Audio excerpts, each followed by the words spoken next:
The clinking of champagne flutes abruptly stopped when my brother Aidan tapped his glass. "If I could have everyone's attention," he boomed, his voice echoing a little too loudly in the hired hall. He beamed, his arm around his wife Sophia, who was cradling their newborn son, Sam. "Today is about family, about new beginnings." He paused, his gaze sweeping the room before landing squarely on me. "And speaking of family, my name is Tessa, and that sun-drenched afternoon, at my nephew's christening, was the day my own family publicly disowned the life I was building. I remember the scent of lilies and baby powder, the pastel decorations, the forced smiles of distant relatives. I'd chosen a seat near the back, hoping to be inconspicuous. No such luck. Aidan continued, a smug little smile playing on his lips.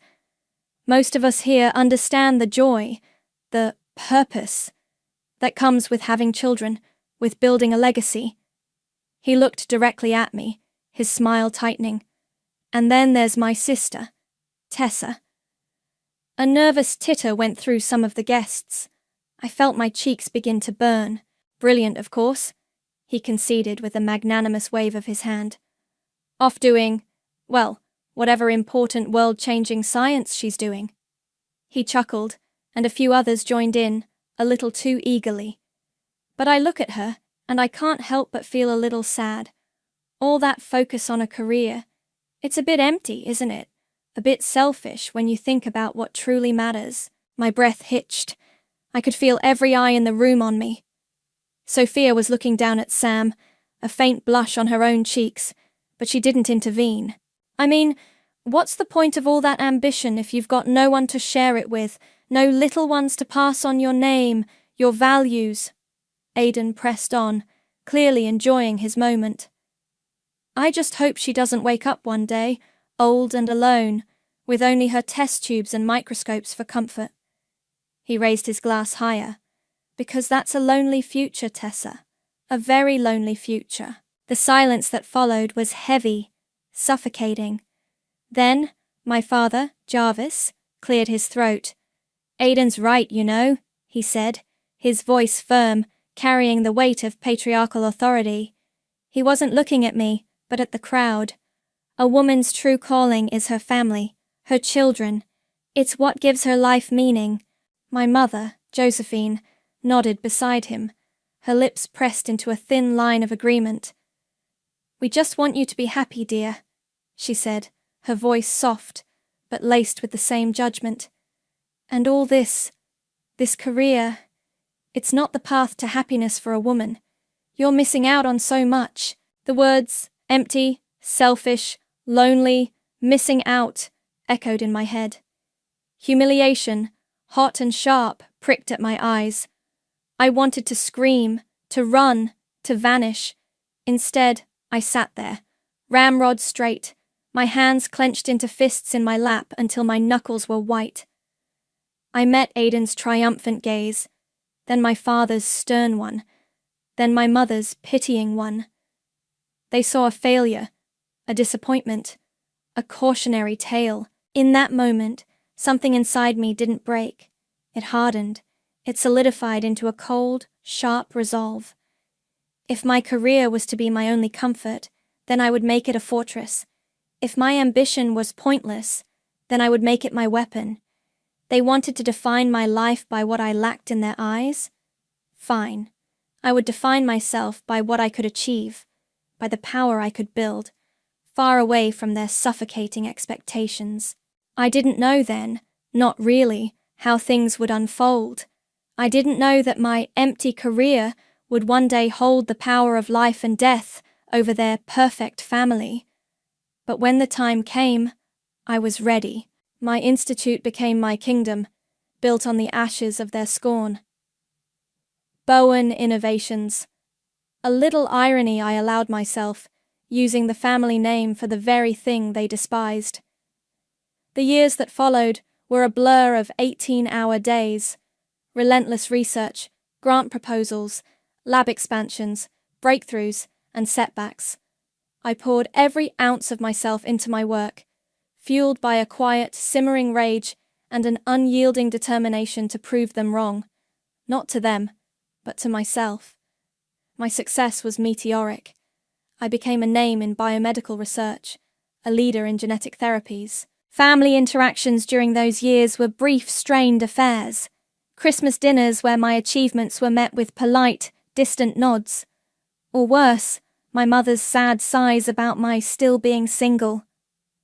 Aidan would boast about Sam's latest school report or football trophy, the unspoken comparison always hanging in the air. His life, full and meaningful. Mine, a sterile success story. Sophia once tried a half-hearted apology, years after the christening, catching me alone at some dreary family gathering. "Aidan didn't mean it like that, Tessa," she'd mumbled, not meeting my eye. "He was just, new dad excitement." "Was he?" I'd replied, my voice flat, because it sounded quite specific to me. She'd stammered something else and scurried away. I let her. Their opinions had ceased to matter, except as fuel. I heard about Sam growing up from a distance, a bright kid, apparently, the golden child of their perfect lineage. The narrative they spun always subtly reinforced my otherness, my deviation from the norm. They probably thought I'd just fade into the background of their lives, a successful but ultimately tragic figure in their family story. And from the highest tower of my kingdom, I'd eventually see them crawl. The call came on a Tuesday morning, almost exactly a decade after that christening. I was in my office, reviewing clinical trial data, when my private line, the one only a handful of people had, buzzed. Caller ID, Aidan. I almost didn't answer.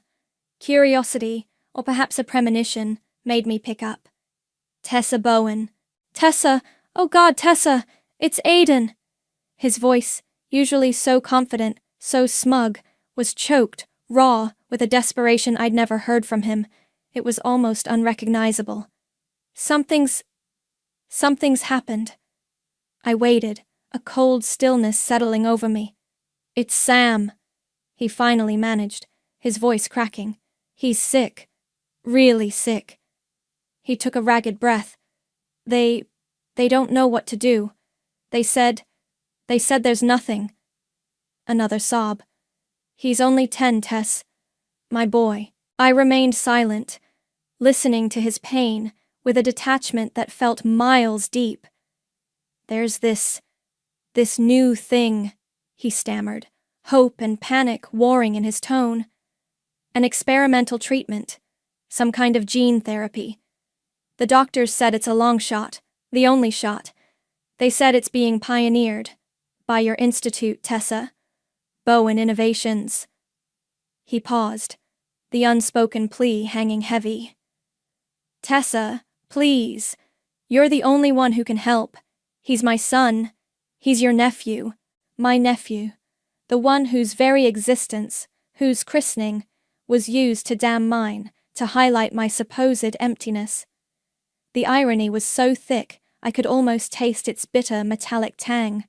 A slow, cold thrill, dark and undeniable, began to uncoil in the pit of my stomach. Karma, it seemed, had a very long memory, and a very precise aim. "Bring his complete medical file," I said into the phone, my voice devoid of any inflection. "And come to the institute, tomorrow, 10 a.m.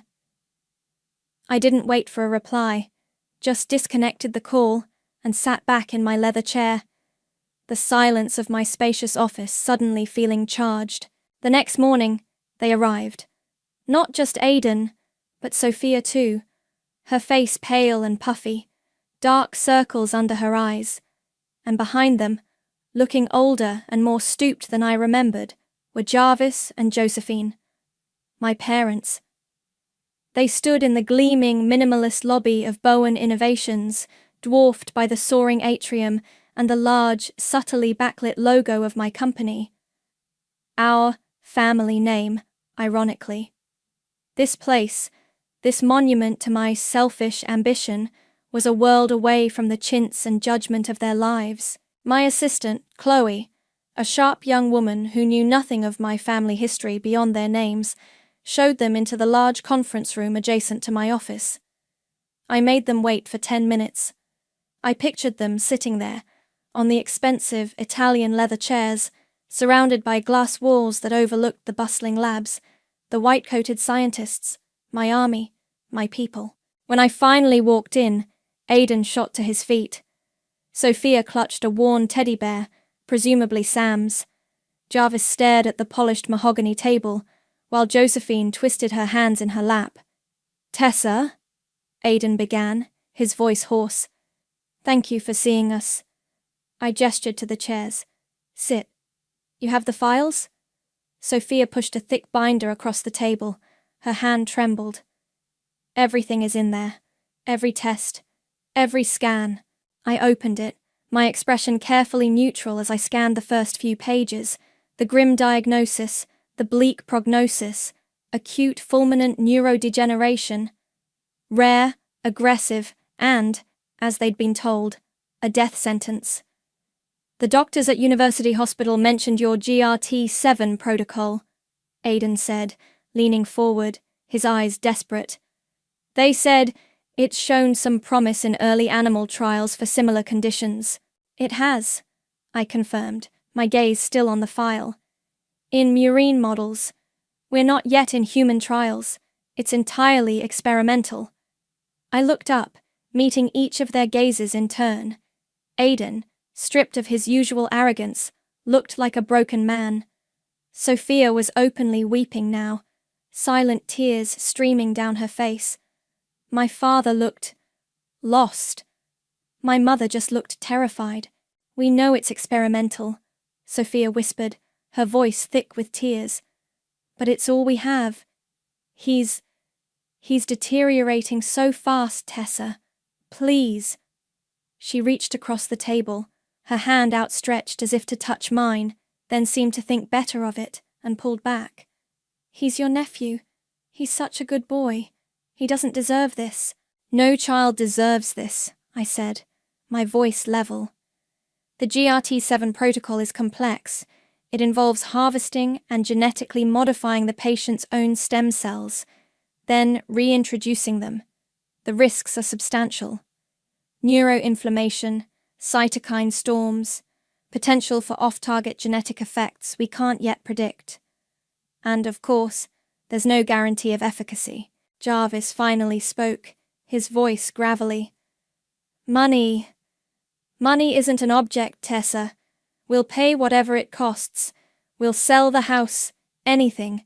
The treatment itself, if we were to proceed on a compassionate use basis, is astronomically expensive," I stated, watching his face. "The raw materials, the specialized equipment, the round-the-clock monitoring by top-tier specialists. Bowen Innovations is a research institute, not a hospital. We are not subsidized for this kind of individual intervention. We're talking millions up front." Aiden flinched as if struck. Sophia let out a small, choked sob. Even my father, who always prided himself on his financial stability, looked shaken. "We understand," Aiden said, his voice barely a whisper. "We'll find it. We'll do whatever it takes." "He's our grandson," Josephine added, her voice trembling. "Our only grandson." She looked at me, her eyes pleading, appealing to a familial bond I felt they had severed and salted long ago. "Tessa, please, for the family." I closed the binder slowly. The silence in the room was thick with their desperation, their fear, their dawning realization of just how much power I now held. I let it stretch, watching them squirm under the weight of it. They had come to my kingdom, these architects of my deepest wound, as supplicants. Their perfect family, their precious lineage, was now entirely at the mercy of the empty, selfish woman they had so publicly condemned. Finally, I spoke, my voice calm, almost clinical. "I'll need to review his case thoroughly with my team. Dr. Nelson Taylor, my chief neurologist, will need to examine all this data." I tapped the binder. "And then," I paused, letting my gaze drift over each of them, lingering for a moment on Aiden's ravaged face. "We can discuss my requirements." The unspoken threat, the implication of conditions beyond mere payment, hung heavy in the sterile air of the conference room. Aiden's eyes widened, almost imperceptibly. Sophia stopped crying, a new kind of fear dawning on her face. My parents just stared, their hope now visibly tainted with dread.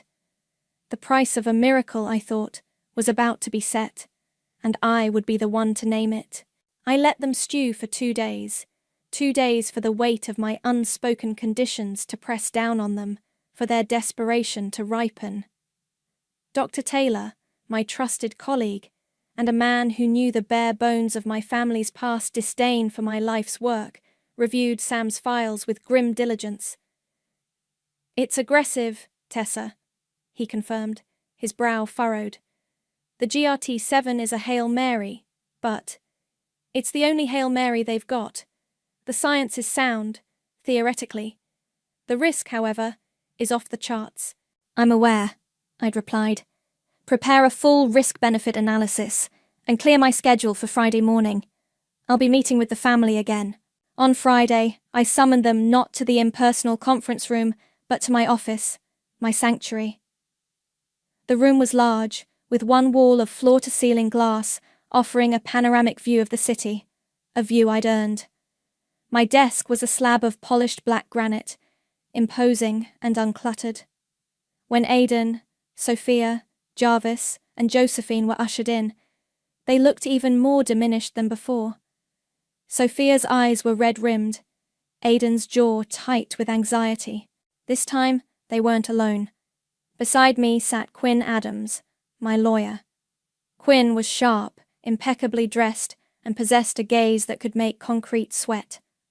Her presence alone shifted the atmosphere from a desperate family plea to a formal, high-stakes negotiation.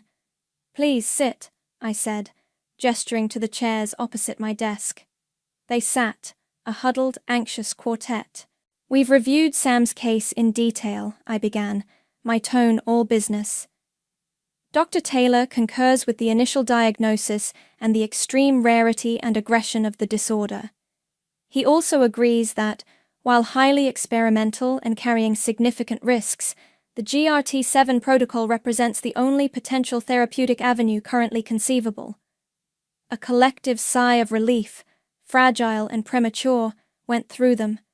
Sophia reached for Aiden's hand. "However," I continued, and the hope in their eyes flickered, "Bowen Innovations is a research facility. Allocating the resources for a single compassionate use case of this magnitude, an unproven, high-risk therapy, requires extraordinary justification and, frankly, extraordinary commitment from all parties involved." Quinn slid a sleek leather portfolio onto the desk. "Ms. Bowen has outlined certain preliminary conditions that must be met before we can even consider proceeding with the necessary preparations for potential treatment." Aiden leaned forward. "Conditions. We told you, money isn't—" "The financial aspect is only one component, Aiden." I cut him off, my voice like ice. He flinched at the use of his first name, at the cold authority in my tone. "Let's be clear. Bowen Innovations is not a charity. The research we do here, the pointless career I've pursued, costs a staggering amount of money. Money that allows us to explore avenues like GRT-7. I paused, letting that sink in. "Therefore, the first requirement is a non-refundable research contribution to Bowen Innovations. This is not for Sam's direct treatment costs, which will be calculated separately if we proceed. This is a contribution to the ongoing work of this institute, to the furtherance of biomedical science, the very science you once found so lacking in purpose." Quinn named the sum. It was, as I'd instructed, exorbitant. Enough to cause Aiden significant financial pain, enough to force my parents to dig deep into their comfortable retirement. I saw Aiden's face pale. Jarvis opened his mouth, then closed it again, looking utterly poleaxed. Sophia gasped, her hand flying to her mouth. That's an incredible amount of money, Tessa, Aiden finally stammered. Just as a contribution? Consider it an investment in the kind of work you once derided, I said smoothly. Payable in full within 7 days. 7 days? Jarvis croaked. But that is the first condition, I stated, my gaze unwavering. The second is less tangible, but no less important. I looked at Aiden, then Jarvis, then Josephine. I require a formal written apology from each of you, individually.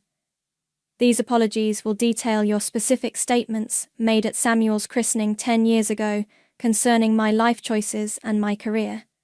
They will acknowledge the harmfulness and baselessness of those statements, and they will be notarized. A stunned silence filled the room. Aiden looked like I'd slapped him. My father's face was a mask of disbelief and dawning fury, battling with his fear for Sam.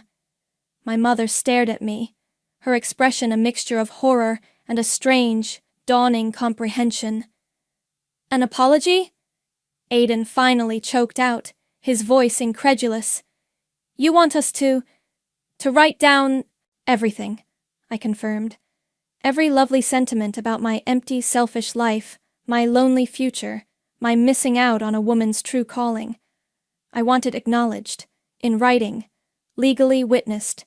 Jarvis found his voice, rough with indignation. This is blackmail, Tessa. You're using our grandson's life to— I am using my resources, Father, I corrected him, my voice dangerously soft.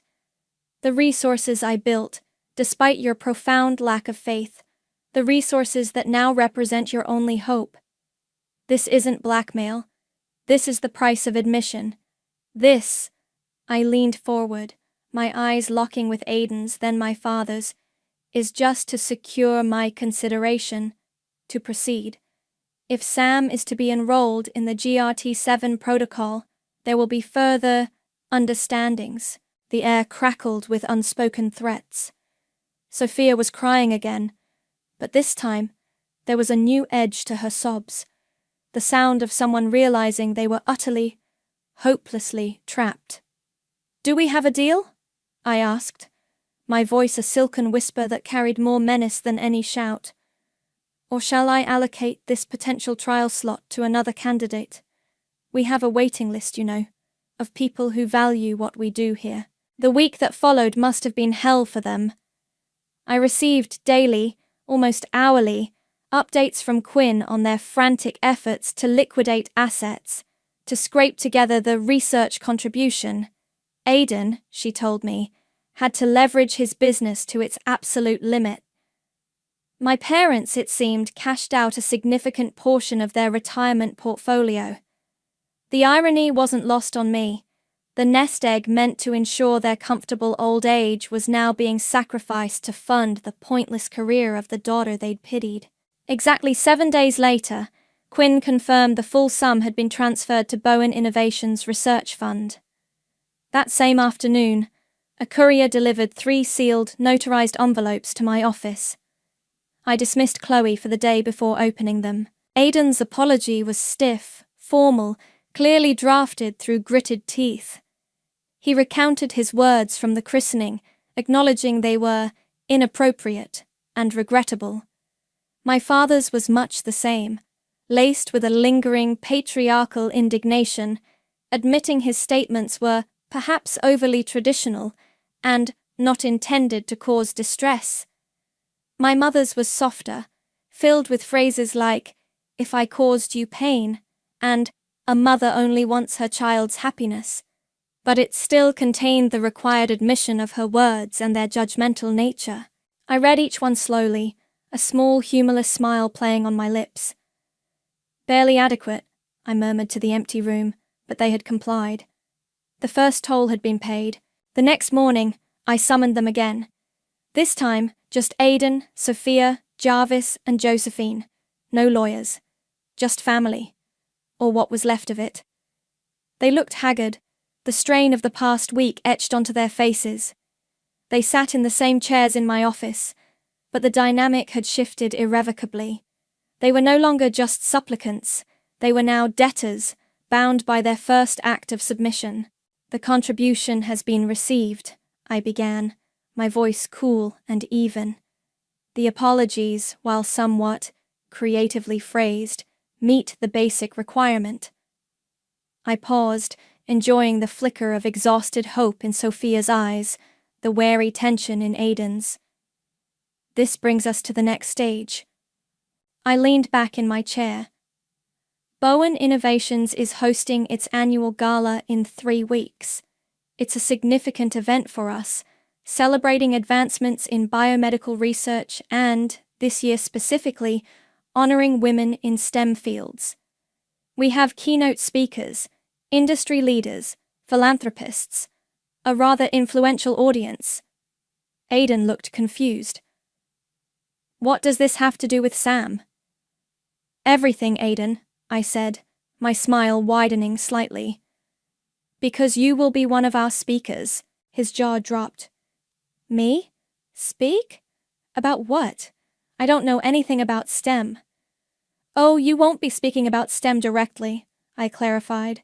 "You'll be speaking about me, and about your past, insights, into women's careers." I slid a few typewritten pages across the polished granite desk. "I've taken the liberty of drafting your speech." Aidan picked up the papers, his hand trembling slightly. Sophia leaned in, reading over his shoulder. I watched their faces as they scanned the words. Aidan's colour drained, leaving him a sickly grey. Sophia gasped, her eyes wide with horror. Jarvis, craning his neck to see, let out a strangled grunt. "You can't be serious," Aidan whispered, looking up at me, his eyes filled with a mixture of disbelief and fury. "You want me to stand up in front of all those people and say, 'This?'"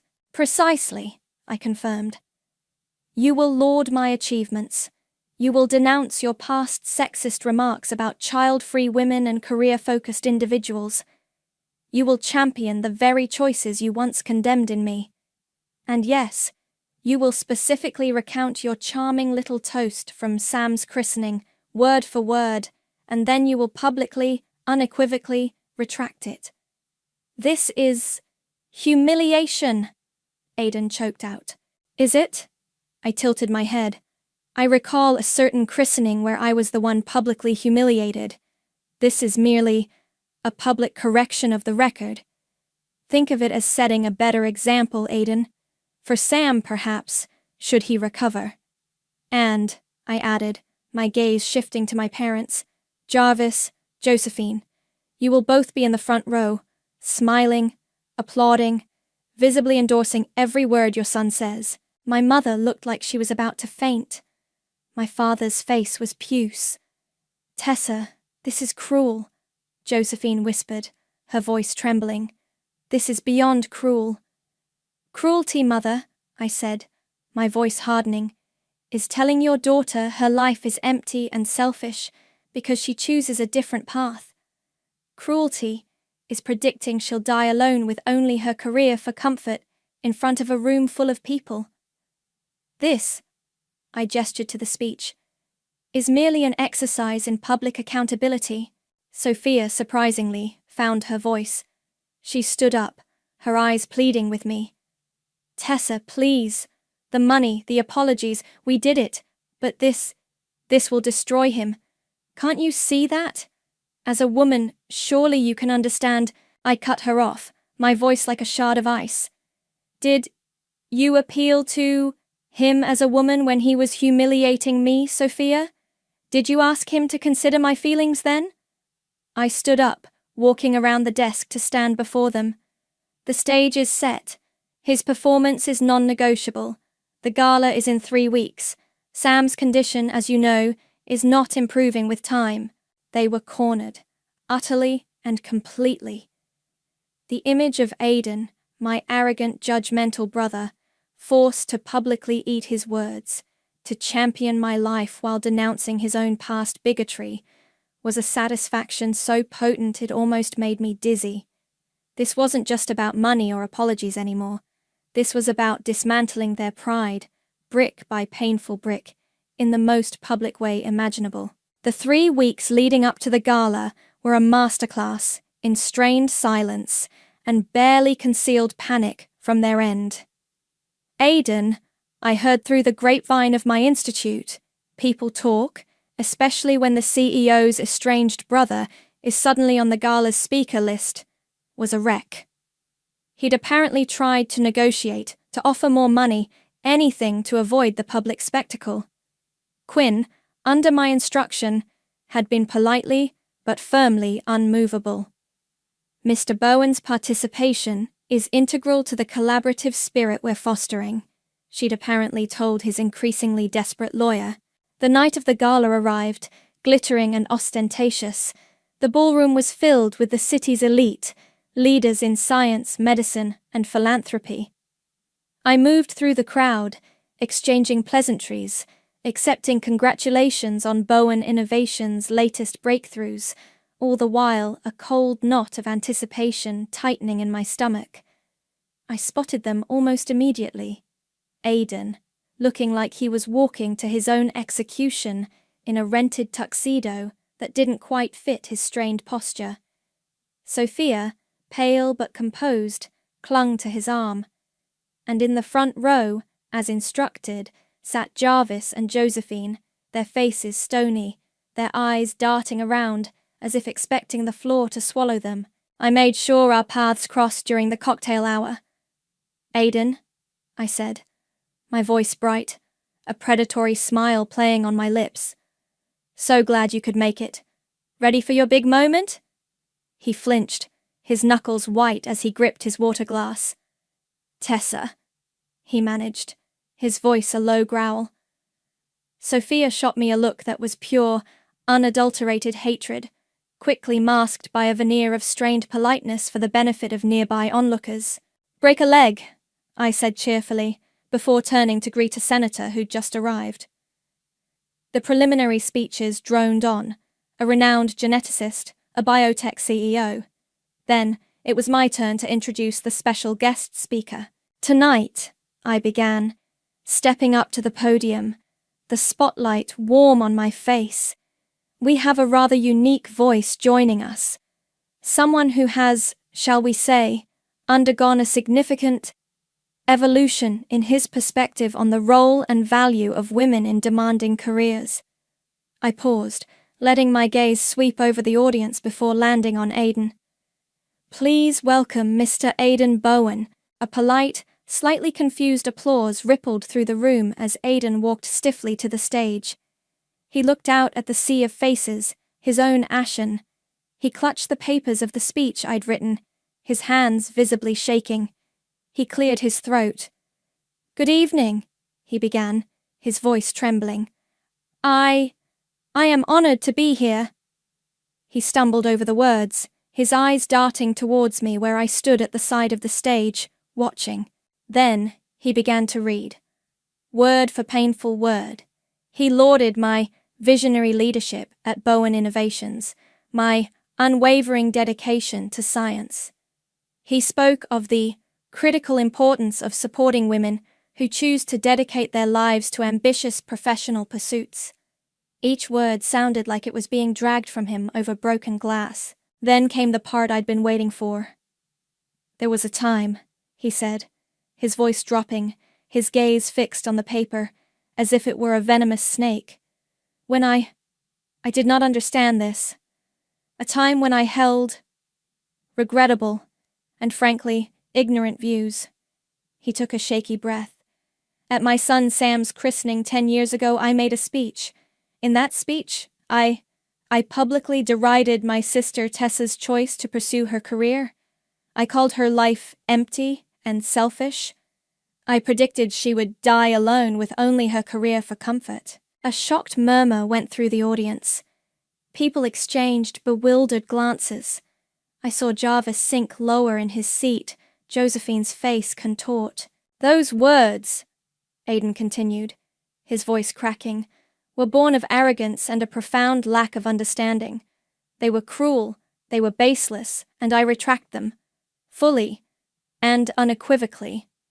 He looked up, his eyes briefly meeting mine, filled with a raw, agonizing humiliation. My sister's career is not empty. It is vital. It is brilliant. And she is not alone. She has built something extraordinary. He stumbled through the rest of the pre-written platitudes, praising women in STEM, urging support for their ambitions. The applause at the end was polite, but deeply unsettled. People were clearly confused by the bizarre, deeply personal confession. As soon as he stepped off stage, looking utterly broken, I had him, Sophia, and my parents ushered into a private room backstage. Dr. Taylor was there, along with Quinn, who held a new, thicker portfolio. "Well done, Aiden," I said, my voice devoid of warmth. "A truly memorable performance." He didn't respond, just stared at the floor. Sophia was openly crying now, dabbing at her eyes with a handkerchief. "Now," I said, getting straight to the point. "For Sam to receive the GRT7 treatment, there is one final condition." Quinn stepped forward, placing the portfolio on the small table. "These are legal documents," she stated. "They grant Ms. Tessa Bowen full and sole medical decision-making authority for Samuel Bowen throughout the entire course of his experimental treatment and for a subsequent 2-year recovery and monitoring period." Aiden's head snapped up. Sophia gasped, a hand flying to her mouth. My father surged to his feet. "What in God's name are you saying?" Jarvis roared. "It means," I said calmly, meeting his furious gaze, "that I, and I alone, will decide if and when treatment begins, if it continues, if it is modified, and if necessary, if it is halted. Regardless of your wishes. This is to ensure no emotional interference or ill-informed pressure in what will be a highly delicate, unpredictable, and experimental process. My team and I need absolute autonomy to act in what we scientifically determine to be in Sam's best medical interest, or in the interest of the integrity of the research, should complications arise." The documents were laid out. Pens were placed beside them. My mother let out a strangled sob. "You want to take our son away from us?" Sophia whispered, her voice trembling with disbelief and horror. "Our rights as parents?" "I want to give your son a chance to live, Sophia," I replied, my voice cold. "A chance that currently rests entirely in my hands and in the work of this institute. This ensures that chance is maximized, free from distraction." Aiden looked utterly defeated, stripped bare of his last vestiges of pride and control. Their worst fear, I knew, was being realized. Their son's life, their precious Sam, was now entirely and legally in the hands of the woman they had scorned, the woman he had publicly tried to destroy. An agonizing silence filled the room, broken only by Sophia's quiet sobs. Aiden stared at the papers, then at me, his eyes hollow. Finally, he reached out a shaking hand and picked up a pen. He looked at me, his voice a raw whisper. "Will you save him, Tessa? After all this, after everything you've put us through, will you actually save him?" My face was unreadable. "Sign the papers, Aiden, and then we'll see what my pointless work can really do." Aiden's hand hovered over the signature line, the pen trembling. Sophia watched him, her face a mask of anguish, tears streaming silently. Jarvis looked like he might have a stroke, his face flushed a dangerous red, but he remained silent, defeated. Josephine just wept, her shoulders shaking. "Aiden, don't!" Sophia whispered, her voice cracking. "There has to be another way. We can't just sign him over." Aiden looked at her, his eyes filled with a despair so profound it was almost tangible. "What other way, Sophia?" he asked, his voice hoarse. "Is there another GRT7?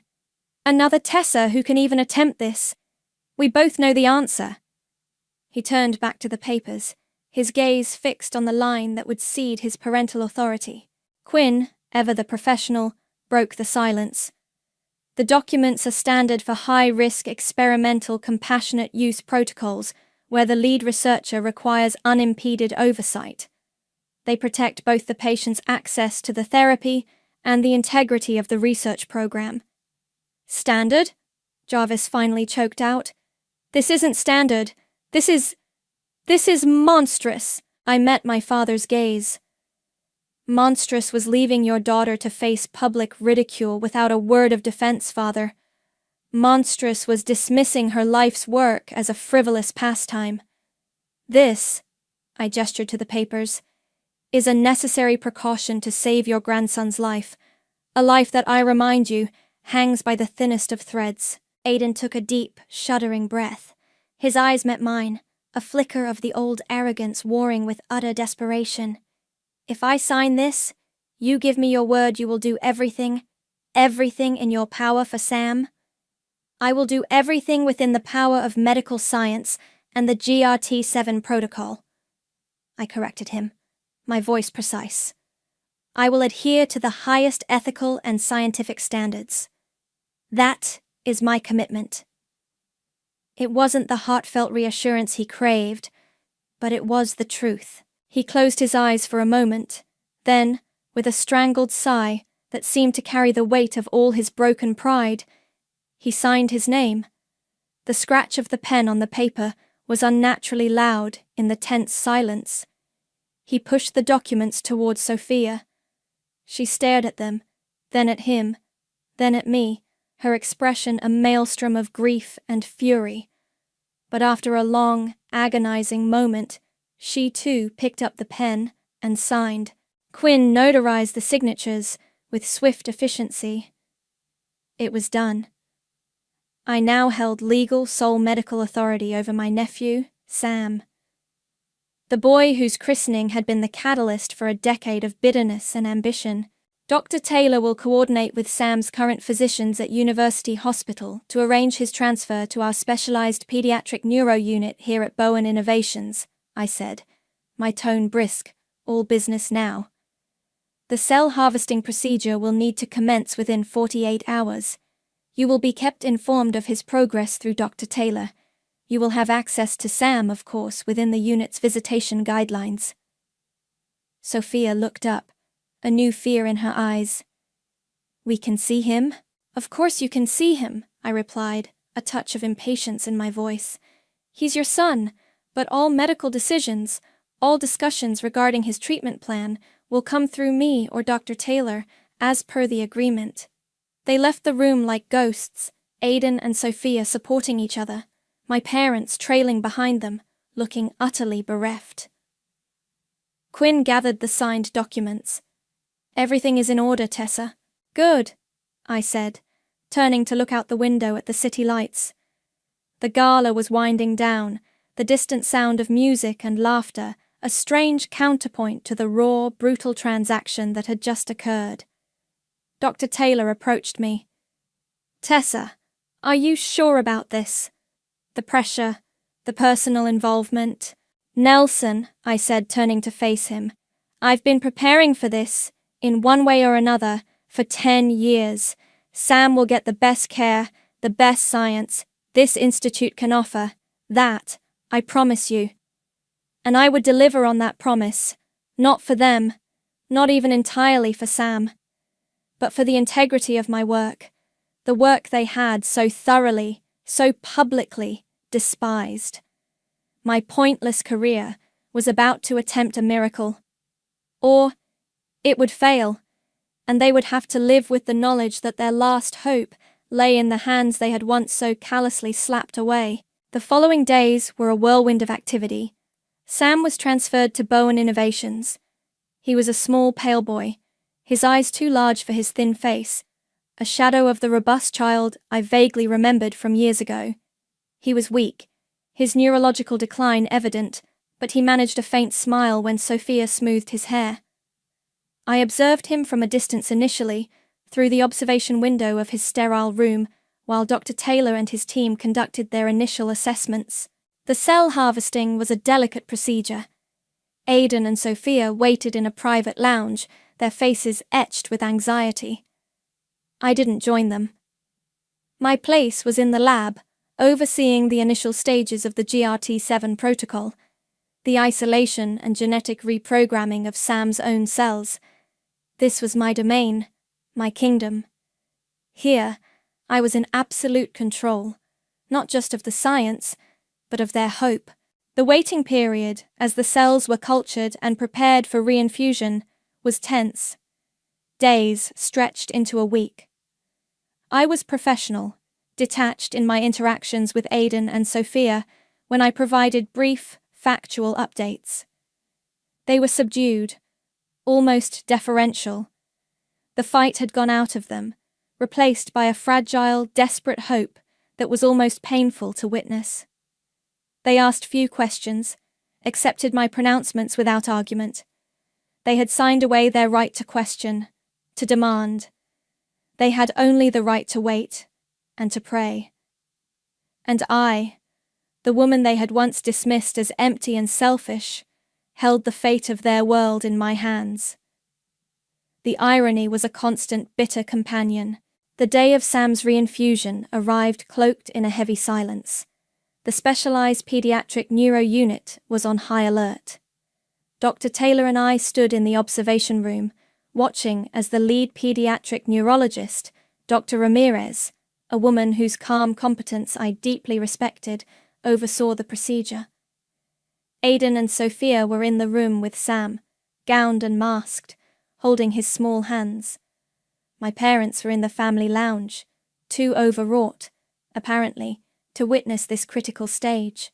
The genetically modified cells, Sam's own cells now carrying the potential for repair, dripped slowly into his IV line. It was an anticlimactic visual for such a high-stakes gamble. Hours passed. Sam remained stable, but there was no immediate, miraculous change. This wasn't a movie. This was painstaking, unpredictable science. The days that followed were a roller coaster. Sam developed a fever, a common reaction, but terrifying for Aidan and Sophia. "Is this normal?" Sophia asked me, her voice trembling during one of my brief visits to his room. "It's a known potential side effect of the cellular reintroduction, an inflammatory response," I explained, keeping my tone neutral, professional. "We're monitoring him closely and managing it with supportive care. But he'll be okay?" Aidan pressed, his eyes hollow with exhaustion and fear. "We are doing everything indicated by the protocol and his current clinical status," I replied, offering no false comfort. This was part of the control I now wielded, the power to give or withhold reassurance. There were small victories, a slight improvement in his reflex tests, a day when he seemed more alert, even managing a weak joke with his father. Aidan and Sophia clung to these moments like drowning sailors to driftwood. Then, there were setbacks.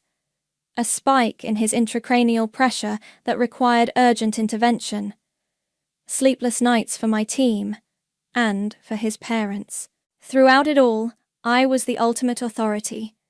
Dr. Ramirez would consult with me, present options, but the final decision was always mine.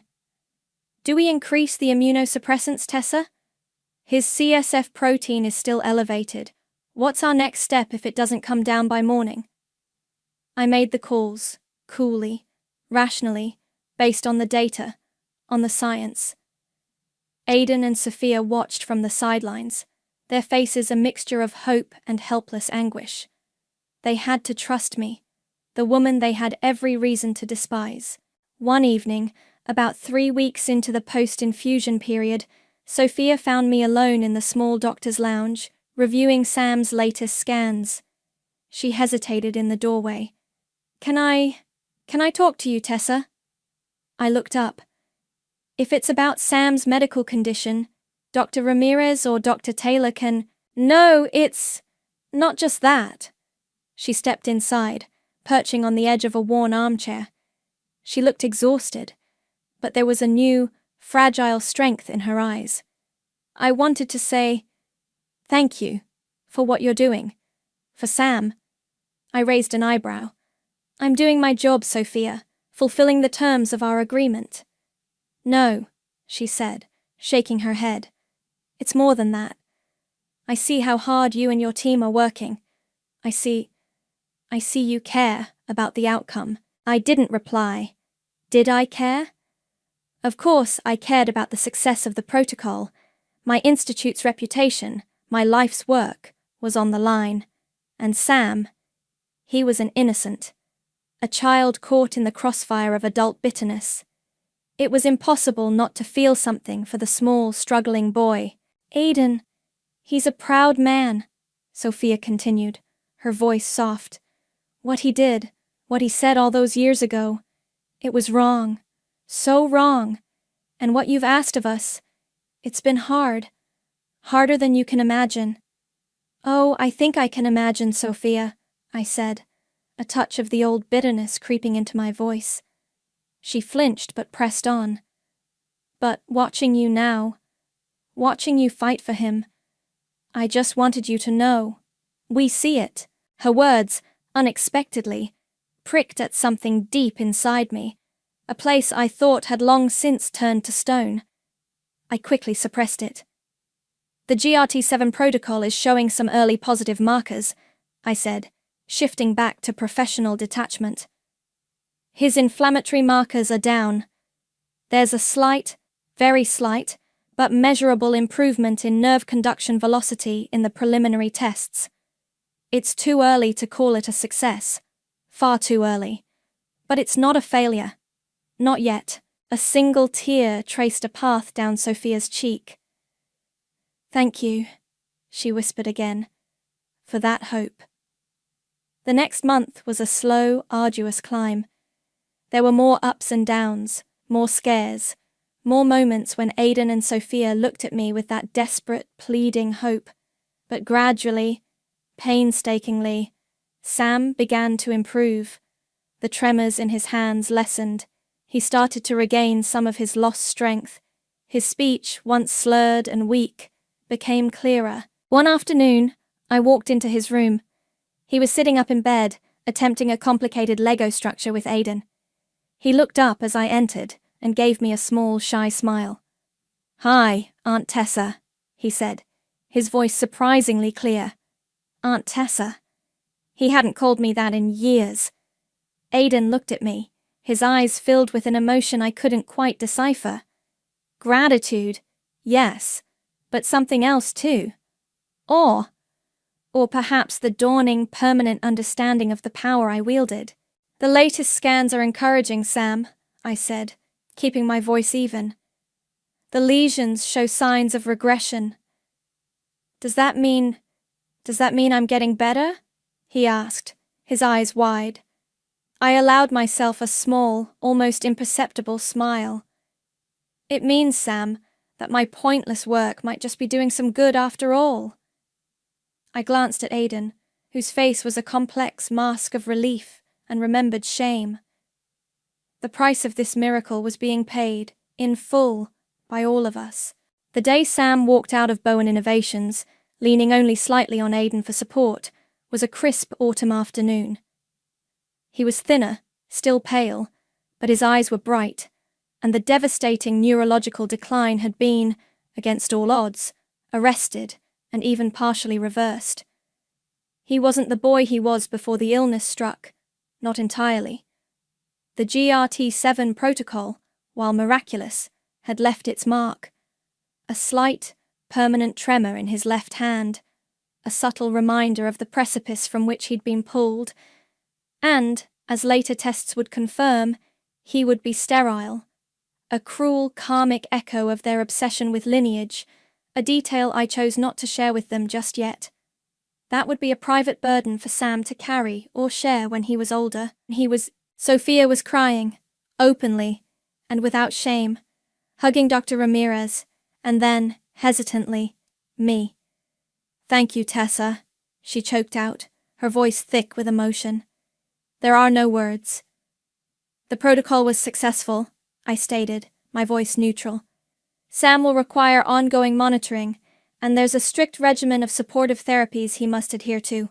My team will coordinate with his local pediatric neurologist. I handed Aiden a comprehensive file.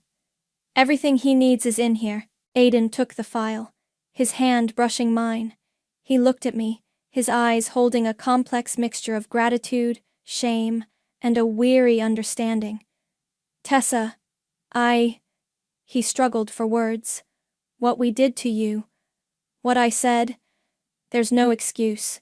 And what you've done for Sam, it doesn't erase that, but... No, it doesn't, I agreed, my gaze steady. It doesn't erase anything, Aiden.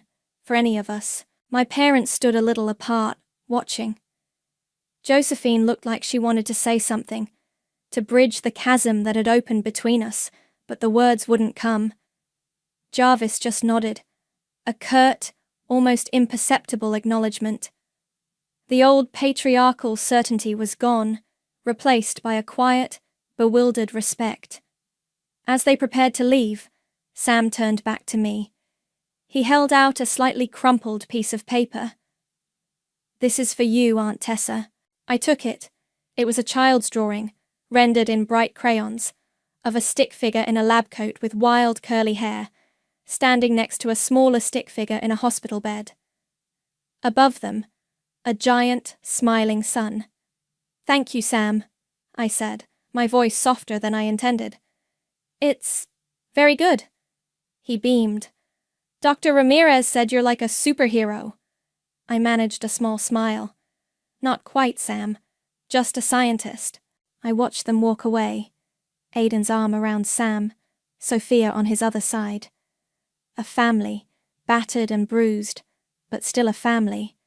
Their relationship with me was irrevocably altered. The old dynamics were shattered, replaced by a new, uneasy understanding built on debt, gratitude, and the undeniable, life-altering power of my pointless career.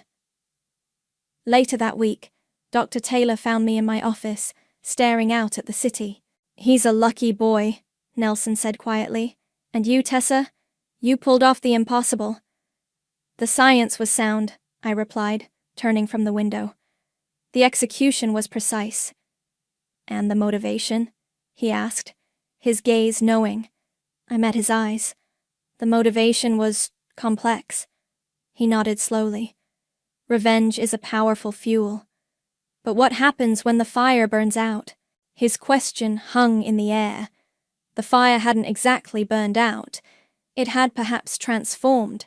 The sharp, consuming rage had cooled into something else, a grim satisfaction, a cold, hard understanding of the world and my place in it.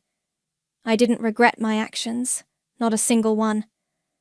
The apologies, the financial toll, the public humiliation, the stripping of their parental authority, they had earned every bit of it. It was the price they paid for their cruelty, for their blindness. But there was a price for me too. The chasm between me and my family was now permanent, unbridgeable. They would forever see me as their son's savior, but also as the woman who had exacted a terrible, calculated price. And I would forever see them as the people who had forced my hand, who had made me into this version of myself. Powerful, yes, but also undeniably ruthless. My career, the one they had derided, had indeed become my fortress, my comfort. It had given me purpose, success, and ultimately, a savage kind of power they could never have comprehended. It had allowed me to save a life, to perform a miracle on my own terms. The christening curse Aiden had so smugly pronounced had, in a way, come true. I had my career. But it wasn't a lonely comfort, it was a potent one. And as I looked out at the sprawling city, at the lights of Bowen Innovations reflected in the glass, I knew, with a certainty that settled deep in my bones, that I wouldn't have had it any other way. The price of their miracle was their submission. The price of my revenge was the quiet, unyielding knowledge of what I was capable of, and in the end I found I could live with that.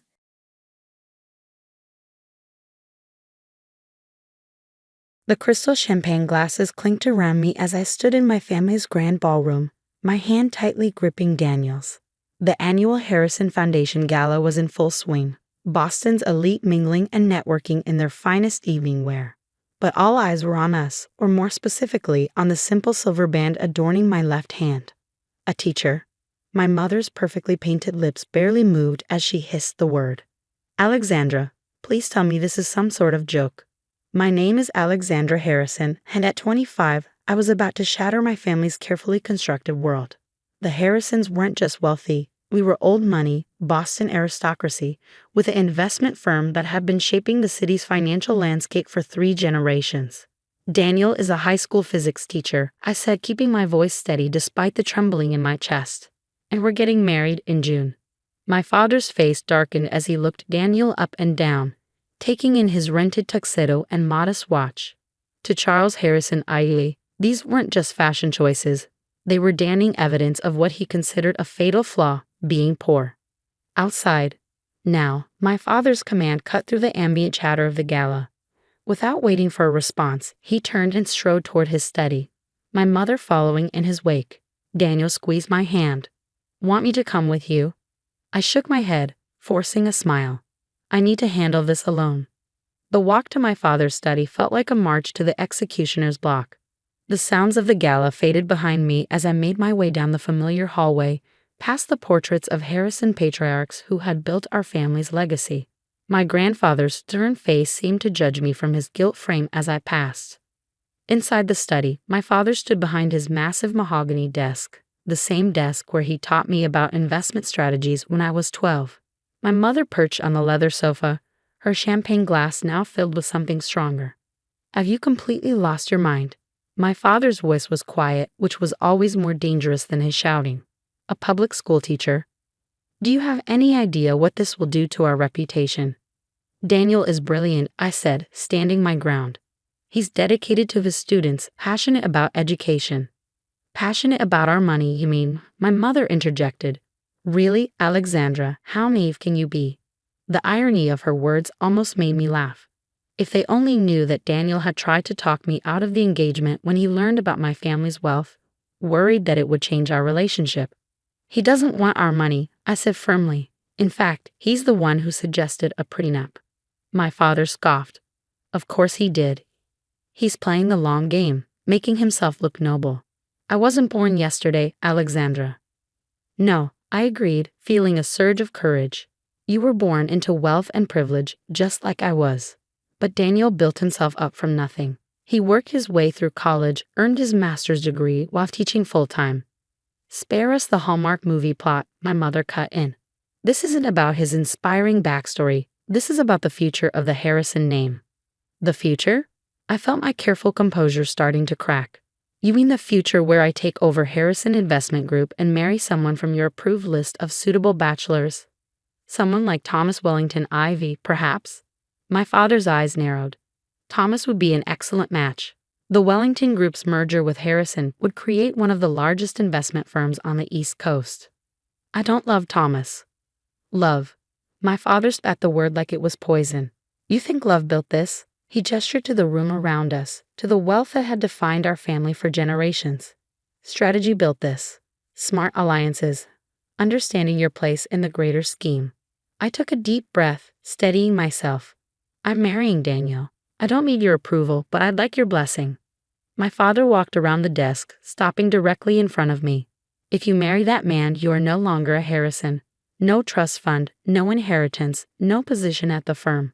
You'll be cut off completely. Is that what you want? The threat hung in the air between us. The Harrison Trust Fund wasn't just money. It was security, opportunity, power. Walking away from it meant starting from nothing. I lifted my chin, meeting his gaze. Yes, if those are my options. Alexandra, my mother stood up, her voice taking on the wheedling tone she used when she wanted something.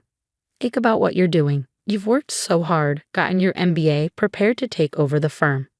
Would you throw all that away for some teacher? I'm not throwing anything away, I said. I'm choosing my own path. Then you choose it with nothing, my father said coldly. Harrison Investment Group will never be yours. You'll never see a penny of your trust fund. You want to live like common people. Fine, get out. My mother gasped. Charles. No, Margaret, she's made her choice. He turned his back on me, walking to the window. You have until morning to clear out your things from the house. After that, you're no longer welcome here." I stood there for a moment, waiting for them to change their minds, to show some sign that their love for me was stronger than their pride. But my father remained at the window, and my mother simply sank back onto the sofa, lifting her glass to her lips with a trembling hand. "Goodbye then," I said softly, turning to leave. At the door, I paused. "You know, grandfather used to tell me that true wealth isn't about money. It's about having the courage to build something meaningful." My father's shoulders stiffened, but he didn't turn around. I walked back to the ballroom, where Daniel was waiting anxiously. One look at my face told him everything he needed to know. "I'm so sorry, Alex," he said, pulling me close. "We don't have to do this. Your future, your family's company." I silenced him with a kiss, not caring about the scandalized whispers around us. "You are my future. The rest we'll build together." We left the gala without saying goodbye to anyone. As we drove away from my family's estate in Daniel's beat-up Honda Civic, I watched the lights of my childhood home fade in the rearview mirror. I should have felt scared, starting over with nothing but my education and determination. Instead, I felt strangely free. What my parents didn't know, what no one knew, was that I had been preparing for this possibility. The past 3 years, while working at Harrison Investment Group, I had been developing my own investment strategy, focusing on emerging technologies and sustainable energy. I had also been building connections, quiet ones, with people who saw the future the same way I did. I had $50,000 saved in a private account, not much by Harrison standards, but enough to start something. And I had an idea, one that would either prove my parents absolutely right about me or show them just how wrong they'd been. Daniel pulled up to our small apartment, my new home. "Are you sure about this?" he asked one more time. "It's not too late to go back." I looked at him, this brilliant, kind man who taught physics to inner-city kids because he believed education could change lives, who had supported my dreams even when they seemed impossible. "I've never been more sure of anything," I said. "Besides, they didn't just give me an ultimatum, they gave me a challenge." "A challenge?" I smiled, thinking about the plan that was already forming in my mind. "They think I can't succeed without their money and connections. Fine. I'll build something bigger than Harrison Investment Group ever was. And I'll do it my way." Little did I know then just how prophetic those words would prove to be. The next 10 years would test everything I believed about myself, about business, and about what it means to create true wealth. But that night, sitting in Daniel's old car, holding the hand of the man I loved, I felt nothing but excitement for the journey ahead. What I didn't realize was that this journey would eventually lead me right back to Harrison Investment Group, but not in the way anyone could have predicted.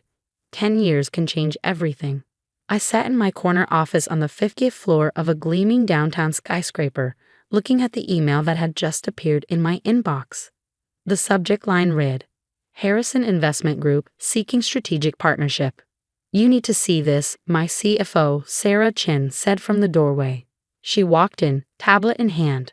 "Harrison Investment Group's financials just went public. They're in worse shape than we thought." I took the tablet, scanning the numbers. The story they told was grim. Harrison Investment Group, once the crown jewel of Boston's financial district, was hemorrhaging clients. Their old-school investment approach had failed to adapt to changing markets. They'd missed the tech boom, dismissed sustainable energy as a passing fad, and clung to traditional investments until it was too late. "Their stock has dropped 60% in the last year," Sarah continued. "They're looking for a buyer." I leaned back in my chair, memories flooding back. 10 years ago, I'd walked away from that company, from my inheritance, with nothing but determination and a dream. Now, as CEO of Phoenix Ventures, I controlled a $500 million investment firm that specialized in exactly the kinds of innovative technologies my father had dismissed. "Alex?" Sarah's voice snapped me back to the present.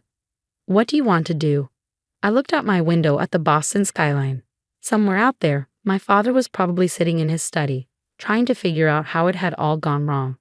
"Set up a meeting," I said. "But not with my father. I want to meet with the board directly." The last decade had been a whirlwind. After leaving my family, I'd thrown myself into building Phoenix Ventures from the ground up. Starting with my saved $50,000, I'd focus on identifying promising tech startups and sustainable energy companies that traditional firms overlooked. Daniel had supported me every step of the way, taking extra tutoring jobs to help with our living expenses while I got the company off the ground. We lived in a tiny apartment, saved every penny, and slowly built our dream. My first big break came 2 years in, when one of our early investments, a small solar technology company, was bought by a major energy corporation. The return was substantial enough to attract serious investors, and from there, Phoenix Ventures grew exponentially. We had our struggles, of course. The first few years were lean, and there were nights I lay awake wondering if I'd made a terrible mistake. But with each success, each correct market prediction, our reputation grew. I never used the Harrison name to open doors. As far as the business world was concerned, I was just Alexandra Chen, having taken Daniel's last name when we married. My success was my own, built without my family's connections or influence. Now, a decade later, Phoenix Ventures was known for its forward-thinking investment strategy and impressive returns. We had offices in 3 cities, a team of brilliant analysts, and a portfolio that read like a who's who of emerging technologies. And my father's company wanted to talk about a strategic partnership. The meeting was set for the following week. I arrived early, walking into the Harrison Investment Group's boardroom for the first time in 10 years. The portraits of past CEOs still hung on the walls, my grandfather, my father, and the empty space where my portrait should have been. The board members filed in, many of them the same men who had attended that fateful gala a decade ago. They didn't recognize me at first. Why would they?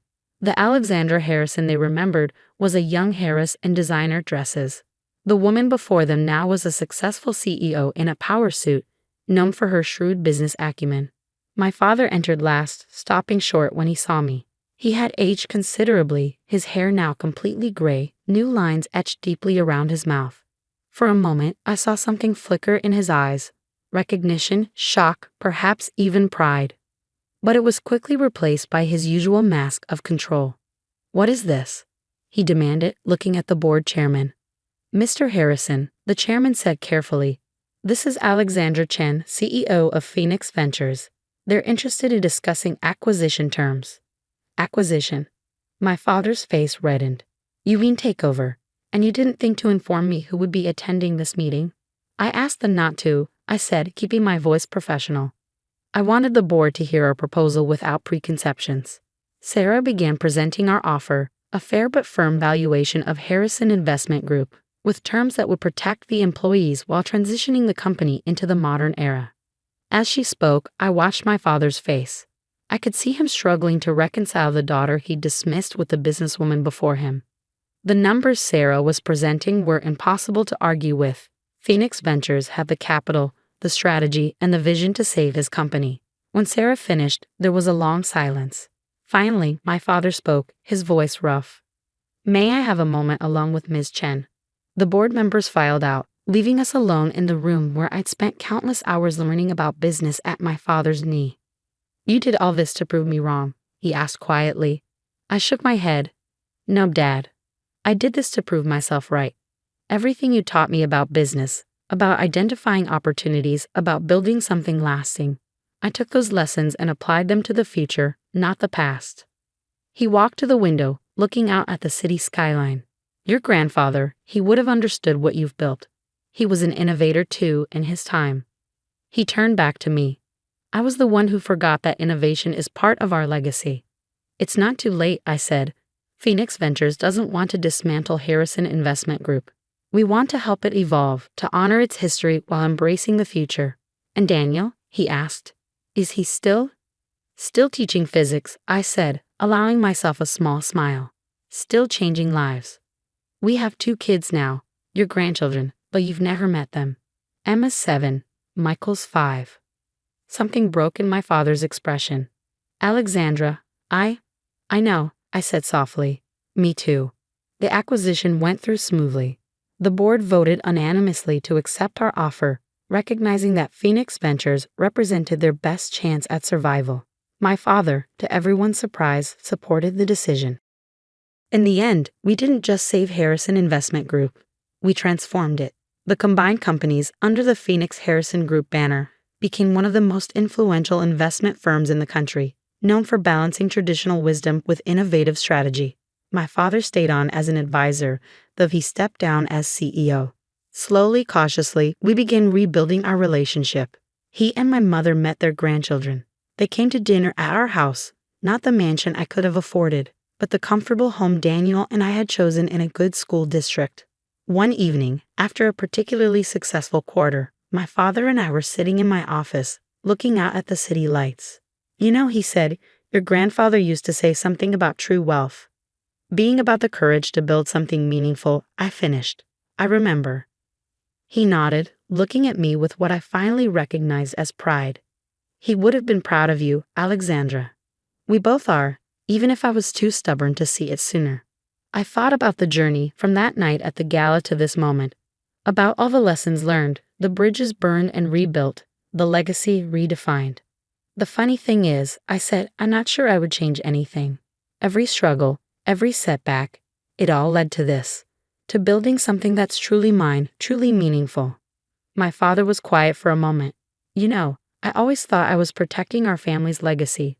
But you understood something I didn't. Legacy isn't about preserving the past. It's about building a better future."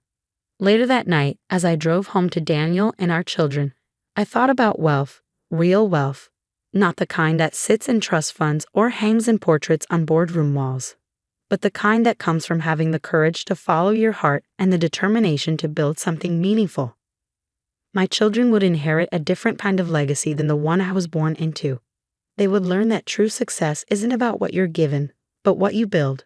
That love is worth more than money, and that sometimes losing everything is the first step to gaining something better. As I pulled into our driveway, I saw Daniel teaching Emma about constellations in the backyard, Michael perched on his shoulders. The sight made me smile, remembering that night 10 years ago when I chose this life over my inheritance. It was the best investment I ever made.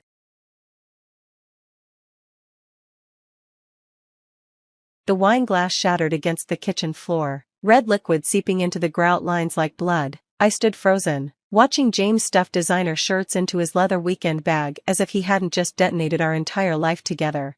"Ashley?" I repeated, my voice oddly calm. "Your assistant Ashley? The one you said was just an eager intern?" He didn't even look up, just kept methodically packing. "She understands me, Rebecca. She sees my potential, doesn't try to hold me back like you do. My name is Rebecca Mitchell. And after 15 years of marriage, my husband was leaving me for a 23-year-old who still lived with roommates and called herself an aspiring influencer on Instagram." "Hold you back?" I laughed, but it came out hollow. "I supported you through law school, helped you build your practice from nothing. How exactly did I hold you back?" James finally looked up, his handsome face twisted into something I didn't recognize. "By being so damn perfect all the time. The successful investment banker who never makes mistakes. Do you know how suffocating that is?" I stared at him, really seeing him for the first time in months. The expensive new clothes, the gym membership he suddenly couldn't live without, the late nights at the office that never quite added up. All the signs had been there, I just hadn't wanted to see them. "And the trust fund?" I asked quietly. "The one we built together?" His smile turned smug. "Already taken care of. Had the papers drawn up last week. Technically, as managing partner of the firm, I had every right to protect our assets. The trust fund, $12 million we'd accumulated over 15 years of careful investing, smart career moves, and sacrifices." My stomach churned as I thought about all those nights I'd stayed late at the office, all the vacations we'd postponed, the family we'd put off starting because we were building something together. Or so I'd thought.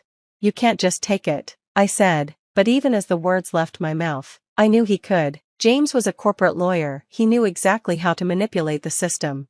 He zipped up his bag with a flourish. "Actually, I can." And I did. "Don't worry though, I left you enough to get by. Consider it a parting gift." I watched him stride toward the door of our penthouse apartment, designer bag in hand, looking every bit the successful lawyer about to start his exciting new life. He paused at the threshold, turning back with that practiced courtroom smile. "Oh, and Rebecca? Ashley and I are getting married in June. She's always dreamed of a summer wedding." The door clicked shut behind him, leaving me alone in the pristine kitchen I'd redesigned just last year, alone with the shattered wine glass, the seeping stain, and the knowledge that my husband of 15 years had just walked out on me. But here's what James didn't know, what his legal expertise and inflated ego had failed to consider. I wasn't just a successful investment banker, I was damn good at my job. And 3 months ago, When I first noticed the signs, I'd started preparing for exactly this moment. I pulled out my phone and dialed my lawyer, Margaret Chen. She answered on the first ring, as if she'd been waiting for my call.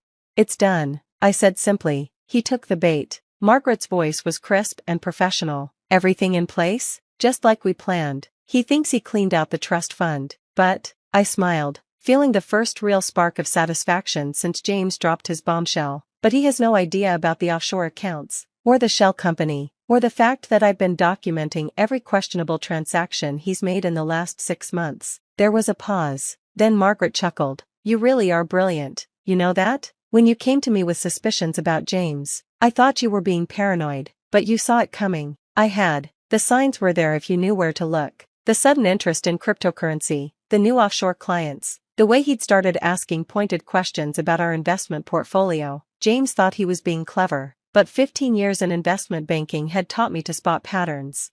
So I'd prepared, quietly, methodically. I'd moved most of our assets into new accounts he couldn't access, created a paper trail of his suspicious activities, set up a trap that would spring the moment he tried to clean out what he thought was our main trust fund.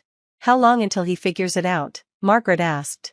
I glanced at my watch. "The fake trust fund transfer should clear in about an hour. Once he tries to access it, the fraud alert will trigger, and all his recent transactions will be flagged for review." Margaret sounded impressed. "You've really thought of everything." "Not everything. I hadn't thought about how empty our apartment would feel. Hadn't prepared for the ache in my chest when I looked at our wedding photo still hanging in the hallway. 15 years was a long time to love someone, even if they turned out to be a stranger in the end. My phone buzzed with a text from an unknown number. "You're so lucky James wants to be with me. Don't worry, I'll take good care of him. Ashley." Of course she'd get my number from him. I deleted the message without responding. The next few hours passed in a blur. I methodically went through our apartment, gathering James's remaining belongings into boxes, his favorite coffee mug, the ridiculously expensive golf clubs I'd bought him for Christmas, the framed law degree I'd helped him earn by working extra hours to pay his tuition. Each item felt heavy with memories, with promises now broken. By midnight, I'd filled 6 boxes. They sat by the door like sentries, guarding the remains of my marriage. Then my phone exploded with notifications. First came the angry text from James, "What the hell did you do?" Then 3 missed calls. Finally, an email, his rage evident even in the subject line, "You will regret this." I poured myself a fresh glass of wine, careful to step around the stain from the broken one, and settled in to read his tirade. The email was exactly what I'd expected. Threats of legal action, accusations of manipulation, demands that I fix this immediately or face consequences. Classic James, always believing he held all the cards. I typed out a simple reply. "I suggest you check your own accounts. Specifically, the transfers you've been making to Ashley's personal account for the last 3 months. The ones coded as business expenses but sent through your private server. I'm sure the Bar Association would be very interested in those." His response came seconds later. "You're bluffing." I wasn't. I had everything, every transaction, every coded email, every falsified expense report. I'd watched him dig his own grave for months, collecting evidence while he was distracted by his midlife crisis and his young girlfriend. Another text from Ashley popped up. "James is really upset. What did you do to him? This is so toxic." I blocked her number. The doorman called up to inform me that James was in the lobby, demanding to be let up. I declined. Let him stew overnight. Tomorrow would be soon enough to begin dismantling the life we'd built together. As I got ready for bed that night, I caught my reflection in the bathroom mirror. I looked tired, but there was something else there too. A strength I hadn't noticed before, maybe hadn't needed until now. I thought about the day James and I met, both young and ambitious, believing we'd take on the world together. We had, in a way, we'd built something remarkable. I just hadn't realized he'd been planning his exit strategy while I was planning our future. My phone buzzed one last time. A message from Margaret. "Everything's in motion. Get some sleep. Tomorrow's going to be interesting." She was right. Tomorrow would be the day James discovered exactly what happened when you underestimated your wife. But for now, I needed rest. I crawled into our king-sized bed, my bed now, and stared at the ceiling, listening to the quiet hum of the city below. 15 years of memories echoed through the empty apartment, but for the first time since James walked out, I didn't feel like I was drowning in them. Instead, I felt something unexpected, anticipation, because tomorrow, James would learn that his carefully planned escape with his young girlfriend wasn't going to go quite the way he'd imagined. Tomorrow, He'd discover that the woman he'd dismissed as predictable and suffocating had outmaneuvered him at every turn. Tomorrow, the real games would begin. The next morning, I woke to 17 missed calls and over 30 text messages. James had been busy. His messages devolved from angry demands to desperate pleas as the night wore on, ending with a final text at 4:37 a.m., "We need to talk, please." I took my time getting ready, selecting a crisp white blazer and my favorite Louboutins. If I was going to watch my husband's world implode, I wanted to look impeccable doing it. Margaret called while I was doing my makeup. "Are you ready for this?" "He's been calling my office since 6 a.m. "I'm ready," I said, applying a final coat of red lipstick. "Is everything in place?" "The bank has frozen all the suspicious transfers. The Bar Association received our anonymous tip about his creative accounting. And that private investigator's report you commissioned? It's devastating." I smiled at my reflection. Perfect. Time to end this. The law firm of Mitchell Associates occupied the top 3 floors of a gleaming downtown high-rise. James had insisted on the location when we first opened it, claiming the view helped close deals. I hadn't set foot in the building since I'd first suspected his affair, but I still had my key card. Some things he'd forgotten to take away. When I stepped off the elevator, the office was in chaos, staff huddled in corners, whispering. Ashley was nowhere to be seen, but her desk had been cleared out. James's office door was closed, blinds drawn. Mrs. Mitchell, his secretary, Linda, rushed over. She'd been with us since the beginning, had watched us build this firm from nothing. "He's been asking for you all morning." It's bad." "I know, Linda," I said gently. "Why don't you take an early lunch? This might get uncomfortable." She nodded gratefully and grabbed her purse. As she passed, she squeezed my arm. For what it's worth, I never liked her. Too obvious with those short skirts and giggling. I approached James's office, my heels clicking against the marble floor. Without knocking, I pushed open the door. The great James Mitchell looked like hell. His perfectly styled hair was a mess, his expensive shirt wrinkled. He sat behind his massive desk, surrounded by papers and empty coffee cups.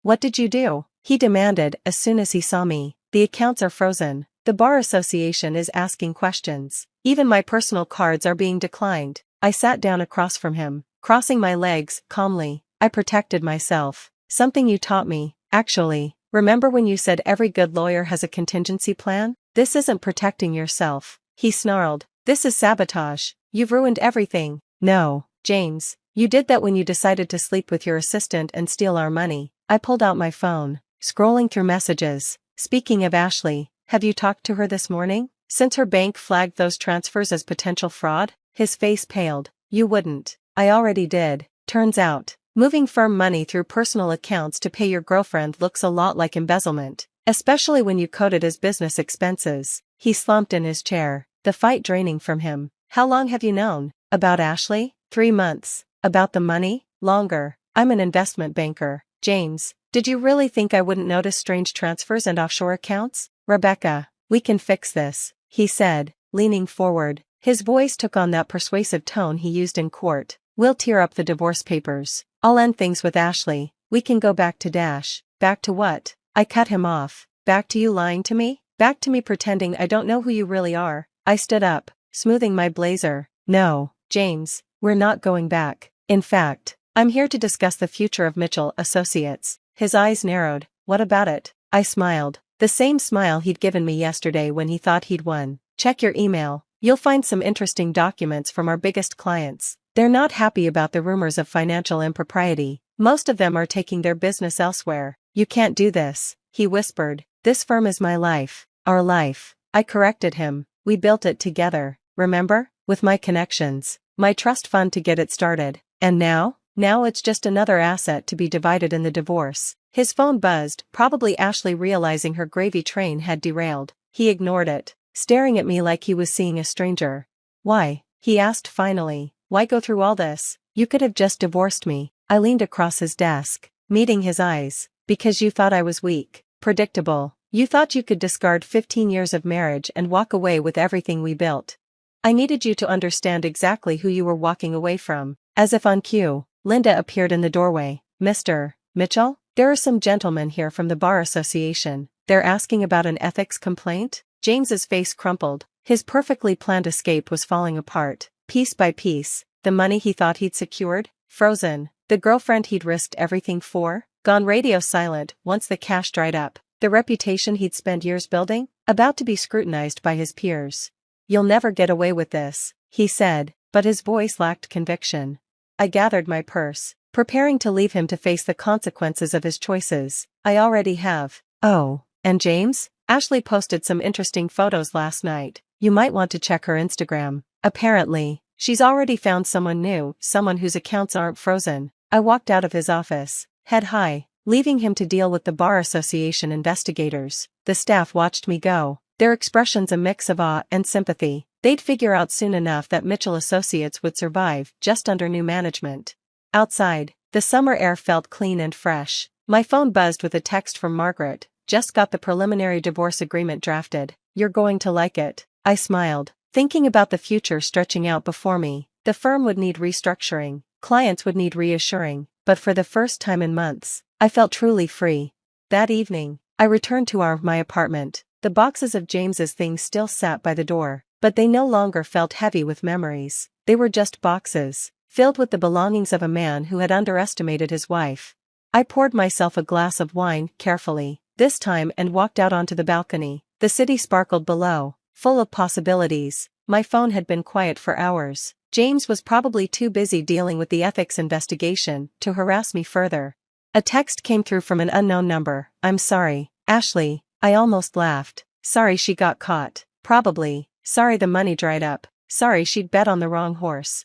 I blocked her number again and turned back to the view. Somewhere out there, James was realizing that his perfect escape plan had backfired spectacularly. His young girlfriend had vanished, his assets were frozen, and his professional reputation was in tatters.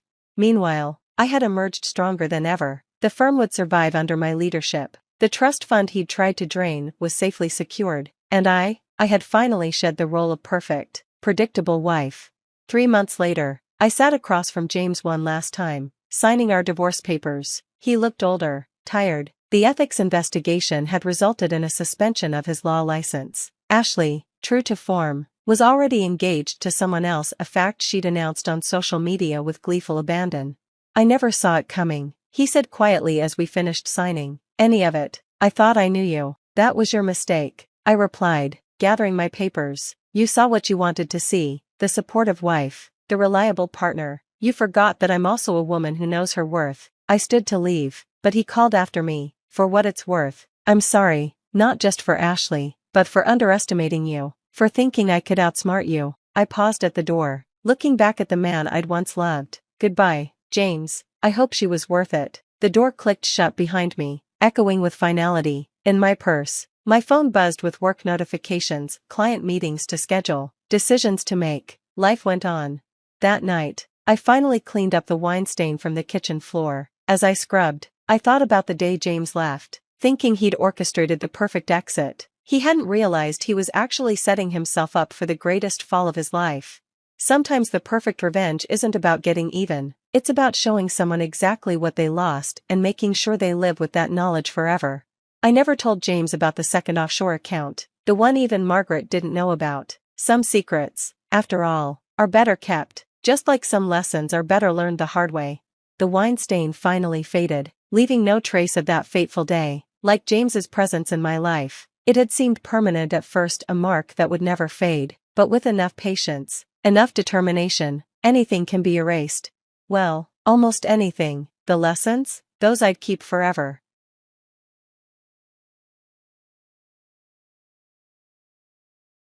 The sound of Jessica's designer heels clicking against the marble floor echoed through the hallway of Morgan Industries headquarters. I kept my eyes focused on my computer screen, pretending to be absorbed in spreadsheets as she approached my desk, well, what used to be my office before she demoted me to executive assistant. "Olivia, where are the Q3 projections?" she demanded, not bothering with a greeting. "The board meeting starts in 20 minutes. I reached for a perfectly organized folder on my desk. "Right here. I've also included the updated market analysis you asked for, plus the preliminary numbers from our Asian division." She snatched the folder without a word of thanks, flipping through it with manicured fingers. At 32, Jessica Morgenstern was everything I wasn't: tall, polished, and married to one of the most influential tech investors in Silicon Valley. The fact that she was my stepsister seemed almost irrelevant now. "These better be accurate," she muttered. "Unlike last time, I bit back a retort. Last time had been her error, not mine, but there was no point arguing, not anymore.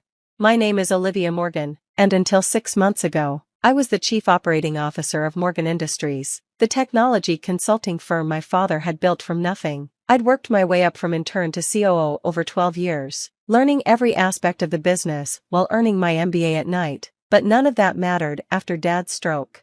Jessica had swooped in with her husband James's connections and her mother's influence over our father. Suddenly, the succession plan that had been in place for years disappeared. Instead of me taking over as CEO, the board appointed Jessica, despite her having spent the last decade working in fashion marketing.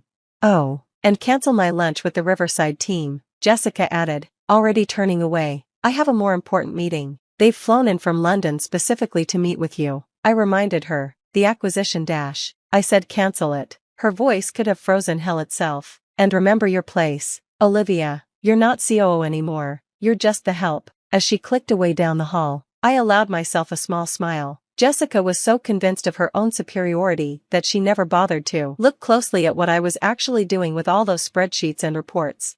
She had no idea that for the past year, ever since I first noticed her maneuvering for control, I'd been preparing for this exact situation.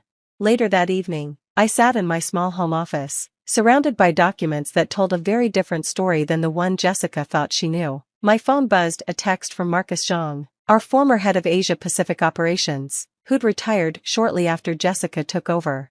Everything's ready, Tokyo team is on board. I sent back a thumbs-up emoji, then opened my laptop to check the secure email account I'd set up months ago. One by one, confirmation messages rolled in from key personnel across Morgan Industries' global offices, people Jessica had dismissed as irrelevant, middle managers she never bothered to meet. People who had watched me grow up in this company, who remembered how I'd started in the mailroom during summer breaks, people who'd seen me work alongside them, learning their challenges, understanding their value. A knock at my door interrupted my thoughts. I quickly closed the laptop before calling out, "Come in." It was David Chin, Jessica's husband James's younger brother, and ironically, one of my closest allies.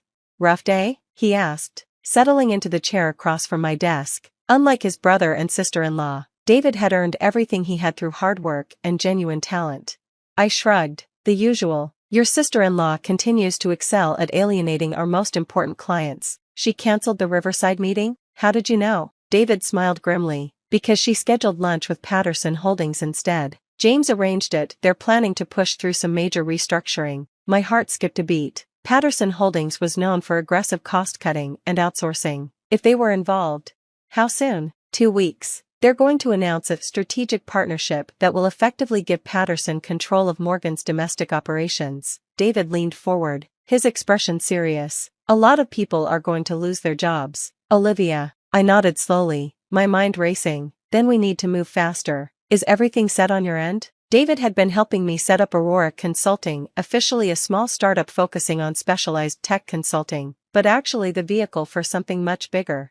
The infrastructure is ready, he confirmed. We can go live whenever you give the word, but are you sure about this? Once we start, we can't go back. I finished. I know, but Jessica and James have left us no choice. They're going to destroy everything my father built, all in the name of short-term profits. I opened my laptop again, showing him the messages I'd received. We're not the only ones who see it coming. The question is, are you really willing to go against your own brother? David's face hardened. James stopped being my brother the moment he decided to use Morgan Industries as his personal piggy bank. I'm with you all the way. The next morning, I arrived at work early, just like always. Jessica might have demoted me, but she still relied on me to keep things running smoothly, which meant I had access to everything: client contacts, project details, internal communications. I was reviewing the morning reports when my phone buzzed. It was Marcus again. Singapore office is secure, regional directors all confirmed, another piece falling into place. While Jessica had been focused on impressing the board with surface-level changes, I'd spent the past year quietly building relationships with our international teams. They'd watched in dismay as she dismantled the company culture Dad had created, replacing experience with cronies and cost-cutting measures. Now they were ready to jump ship, but not to Patterson Holdings. The next week passed in a blur of careful preparation. During the day, I played the perfect assistant, managing Jessica's schedule and handling the endless details she couldn't be bothered with. At night, I coordinated with David and our growing network of allies. The plan was complex but elegant. Morgan Industries' strength had always been its people, the relationships we'd built, the expertise we'd developed. Jessica saw them as expenses to be cut. I saw them as the foundation of something new. It all came to a head sooner than we expected. Jessica burst into the office one morning, her face flushed with anger. "Where's the Singapore team's proposal for the Chintech merger? I need it for the board meeting this afternoon." I blinked innocently. "I sent it to your email last night. Didn't you receive it?" She grabbed my keyboard, pulling up her email. "There's nothing here. This is exactly why I demoted you. You can't handle basic tasks." "That's strange," I said calmly, opening my own email. "I have the confirmation receipt right here. See? Sent at 9:47 p.m. to your private email address." Jessica's face went pale. She'd been using a private email account to communicate with Patterson Holdings, keeping the negotiations off Morgan's servers. She'd never told me about it, but I'd known for months. "How did you?" "Oh, that reminds me," I continued, still in my helpful assistant voice. "Marcus Zhang asked me to give you a message." "Marcus? He retired months ago." I smiled. "Actually, he didn't. He's been quite busy setting up Aurora Consulting's Asia-Pacific headquarters, along with most of our senior team in Singapore, Tokyo, and Seoul." The blood drained from Jessica's face as understanding dawned. "What have you done?" "Me? I'm just the help, remember? I just handle the paperwork. Like the resignation letters from our entire international management team, which should be hitting the board's inboxes right about." Her phone buzzed, then again, and again. "You can't do this," she whispered. "I already have." I stood up, gathering my things. "Oh, and you might want to take a look at the client list for the Patterson Holdings deal. You'll find it's gotten significantly shorter over the past few weeks." As I walked toward the elevator, I heard her screaming for security, but it was too late. The pieces I'd spent a year putting into place were already moving. Phase 1 was complete. Now came the hard part. The next morning, Morgan Industries headquarters was in chaos. Security guards stood at every entrance, checking IDs against a hastily compiled list of approved employees. Jessica had spent the night trying to contain the damage, but she was fighting a battle that had already been lost. I watched it unfold from Aurora Consulting's new offices, a modern workspace in a building just 3 blocks away. David had secured the lease months ago, and we'd been quietly setting up infrastructure while Jessica was focused on her Patterson Holdings deal. "Latest count?" I asked as Marcus Zhang walked into my office, looking tired but satisfied. 87% of our international staff have confirmed their transitions to Aurora," he reported. "The rest will probably follow once they see we're operational. But that's not the biggest news." He handed me his tablet, showing an email chain. "The Riverside team? After Jessica cancelled their meeting, they reached out to their contacts in our London office. They want to talk to us instead." I smiled, remembering Jessica's dismissal of that unimportant meeting. "Set it up. And make sure David is there. His technical expertise will be crucial." The phone on my desk buzzed. My assistant's voice came through the speaker. "Your father is here." My heart skipped a beat. I hadn't seen Dad since his stroke 6 months ago. Jessica and her mother had made sure of that, controlling his visitors and protecting him from stress. "Send him in." He looked older than I remembered, leaning more heavily on his cane, but his eyes were sharp as ever as he took in my new office. "Nice view," he said mildly. "Dad, I dash." He held up a hand, stopping me. "Jessica came to see me last night. She had quite a story to tell about betrayal and corporate espionage." I stayed silent, waiting.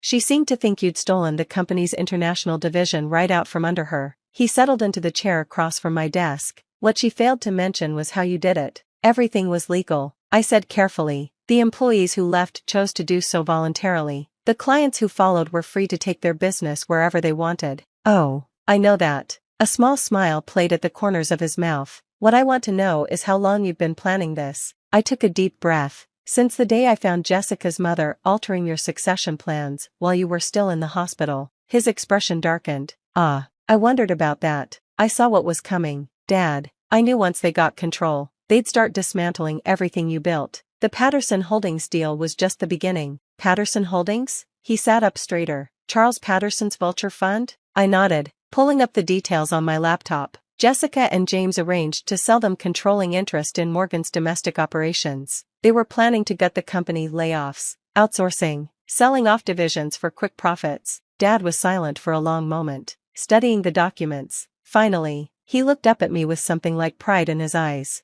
"So instead of fighting them directly, you built a lifeboat." preserve the most valuable parts of the company, the people, the relationships, the expertise, just moved it all somewhere new. I learned from the best, I said softly. You always told me the real value of a business isn't in its assets or contracts, it's in its people. He reached across the desk and squeezed my hand. You did good, kid. Now, tell me about this Aurora Consulting. I might know some people who'd be interested in working with a company like that. Over the next few weeks, the full impact of what we'd done became clear. Without its international teams and key technical staff, Morgan Industries couldn't deliver on many of its existing contracts. The Patterson Holdings deal fell apart when they realized how much value had evaporated overnight.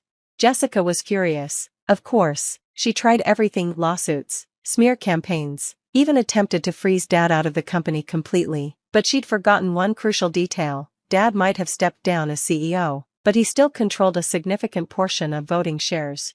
And he wasn't happy about the Patterson Holdings deal. The board meeting that followed was brutal. Dad walked in supported by his cane and 3 different attorneys. By the time he walked out, Jessica had been removed as CEO, and James's board seat was under review for conflict of interest. I wasn't there. I was too busy in a video conference with our new Tokyo office, working out details for a major contract, but David recorded the whole thing on his phone. You should have seen her face, he told me later, when Dad started listing all the ways she'd violated her fiduciary duties. It was beautiful.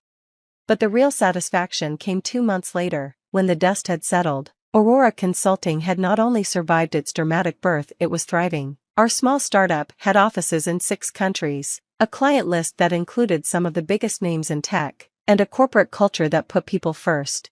Morgan Industries, meanwhile, was struggling to rebuild. The board appointed an interim CEO and began the long process of damage control. They even approached me about returning, offering my old position and more.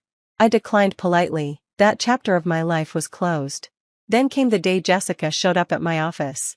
She looked different. The designer outfit was the same, but something in her bearing had changed. The arrogance was gone, replaced by something that might have been humility. You won, she said without preamble. Congratulations. I gestured for her to sit. This wasn't about winning, Jessica. It was about protecting what Dad built, the real heart of it, not just the name and the buildings. By stealing it all away? There was a hint of her old bitterness. By giving people a choice, I corrected. They chose to leave because you and James showed them exactly what you thought of them, that they were just expenses to be cut, obstacles to your grand plans. She was quiet for a moment, looking out at the view of the city. James left. You know, when the Patterson deal fell apart, he moved on to his next target. Apparently, I'm not useful to him anymore. Despite everything, I felt a twinge of sympathy. I'm sorry. No, you're not. But there was no heat in her words. You saw who he really was long before I did. Just like you saw what we were going to do to the company. So what will you do now? She turned back to me, and for the first time, I saw something real in her expression. I don't know. Everything I thought I wanted, it all turned out to be hollow. I considered her for a moment. You know, we're expanding our marketing division. Someone with your experience in fashion and luxury brands could be valuable. She stared at me. You're offering me a job? After everything? I'm offering you a chance to earn something on your own merits. No shortcuts, no political games, just honest work with a team that values real contribution. Why would you do that? I thought about Dad, about all the lessons he'd taught me about business and life. Because sometimes the best revenge isn't about destroying your enemies, it's about showing them a better way. Jessica left without accepting the offer, but I knew she'd be back. She had seen what we were building at Aurora, something based on trust, expertise, and mutual respect. Something worth being part of. A year later, Aurora Consulting had become one of the fastest growing tech consulting firms in the industry. We maintained our core values even as we expanded, never forgetting the lessons that had led to our creation. Jessica did eventually join us, starting in a junior position and working her way up honestly for the first time in her life. She turned out to have real talent when she stopped looking for shortcuts. Dad divided his time between advisory roles at both companies, helping Morgan Industries rebuild while supporting Aurora's growth. He never said "I told you so" about Jessica and James, but the pride in his eyes when he looked at what we'd built at Aurora said everything. As for me, I kept the nameplate from my old executive assistant desk. It sits in my office at Aurora, a reminder that sometimes the best view of what's really happening comes from the place where everyone underestimates you.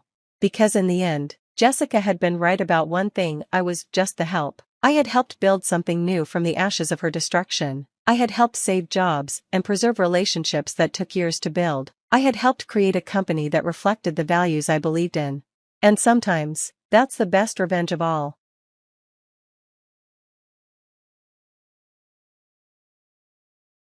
The call came at 2 a.m., jolting me awake from a restless sleep.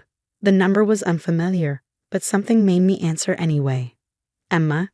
The voice on the other end was shaky, desperate. Emma, I need your help. My sister Sarah. I hadn't heard her voice in 10 years, not since that night when she stood in front of my burning bakery, cigarette in hand, watching everything I'd built turn to ash. Please, she continued, her voice breaking. I don't have anyone else to turn to. I sat up in bed, my heart pounding as memories flooded back. The smell of smoke, the sound of shattering glass, the cruel smile on her face as she watched my dreams crumble. But instead of hanging up, I found myself saying something that surprised even me. Of course, Sarah. Whatever you need. My name is Emma Chen, and 10 years ago, my sister destroyed everything I had worked for. But let me take you back to the beginning to explain how we got here. Growing up, Sarah and I were never close. She was the golden child, the one who could do no wrong in our parents' eyes. Perfect grades, perfect friends, perfect life. I was the quiet one, the dreamer who spent hours in our mother's kitchen learning to bake, finding solace in the precise measurements and delicate art of pastry making. When I announced my plan to skip college and open a bakery, Sarah laughed. Really, Emma? That's your big plan? To play with flour all day? Our parents weren't much better. You're throwing your life away, Dad said, shaking his head. Sarah's going to business school. Why can't you be more like her? But I didn't listen. I had saved every penny from years of after-school jobs, carefully tucking away money while Sarah spent hers on designer clothes and parties. By the time I was 22, I had enough for a down payment on a small storefront in downtown Portland.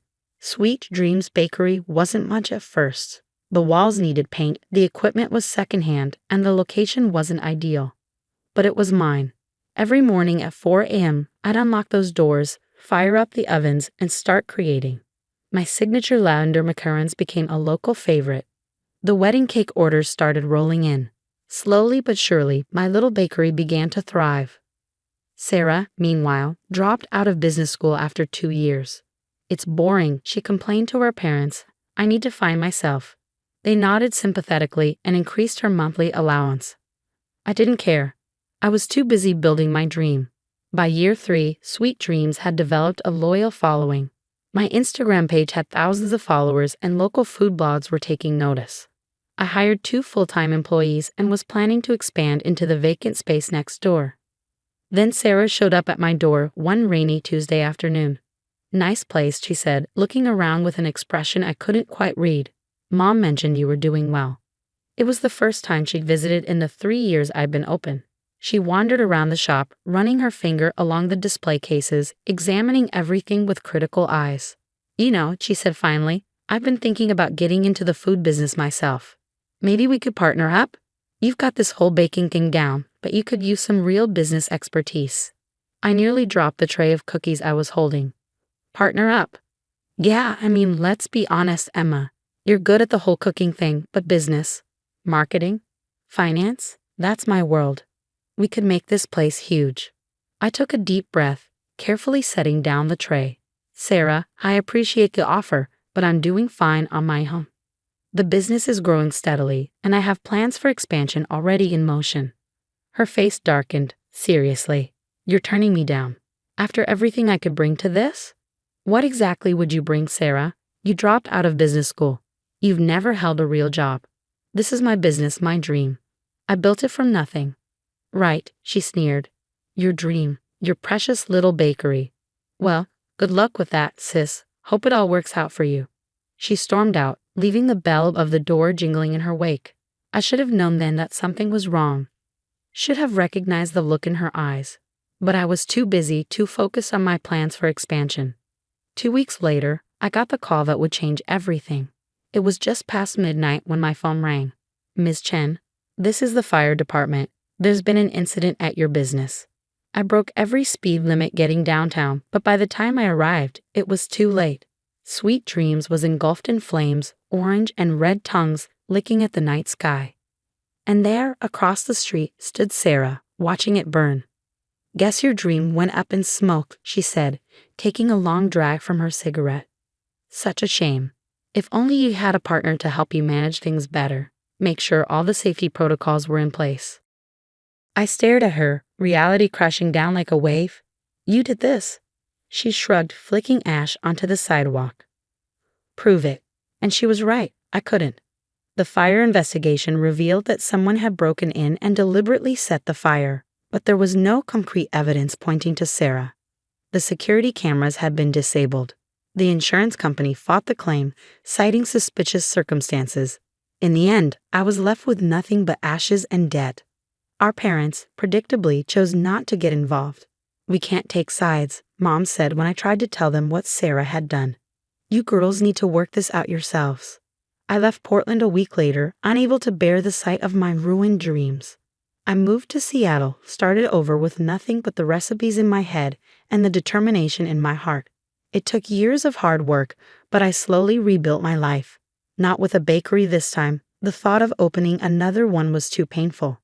Instead, I channeled my knowledge into consulting, helping other small food businesses get started and thrive. And now, 10 years later, here was Sarah on the phone, begging for my help. "I really messed up, Emma," she said, her voice thick with tears. "I started a business, a real one this time. Put everything I had into it, but things have gone wrong, and I'm about to lose it all. You're the only one who knows about this stuff, who might be able to help me save it." I closed my eyes, thinking about that night, about the smell of smoke and the sound of my dreams crackling into nothing. Then I thought about the last 10 years, about everything I'd learned about business, about success, about revenge served cold. "Where are you?" I asked, keeping my voice gentle. "Let's meet tomorrow. I'll see what I can do." As I hung up the phone, I couldn't help but smile. Sarah thought she was reaching out to her successful sister for help. She had no idea she was walking right into the trap I'd spent 10 years preparing for. Sometimes the sweetest revenge takes time to rise. The coffee shop was nearly empty when Sarah walked in the next morning. 10 years had changed her. Gone were the designer clothes and perfectly styled hair. Instead, she looked tired, worn down, almost fragile. "Emma," she said, sliding into the seat across from me. "Thank you for meeting me. I know I don't deserve it." I studied her carefully, noting the dark circles under her eyes, the way her hands trembled slightly as she clutched her purse. "Tell me what's going on," I said, keeping my voice neutral. She took a shaky breath. "I started a business 2 years ago, a high-end boutique. Used every connection I had, even convinced Mom and Dad to invest. Things were good at first, really good. But now," she paused, blinking back tears, "I made some bad decisions. Trusted the wrong people. The store is drowning in debt, and I just found out my business partner has been embezzling money." I took a slow sip of my coffee, letting her words hang in the air. "How much?" "Almost everything," she whispered. $500,000. Gone. And the worst part? Mom and Dad's investment. That's gone too. They don't know yet. I can't face them, Emma. I can't tell them I lost everything." The irony wasn't lost on me. Here was Sarah, facing the loss of everything she'd built, just like I had 10 years ago. But while my destruction had come from her deliberate malice, hers was the result of her own poor choices. "I need your help," she continued, her voice breaking.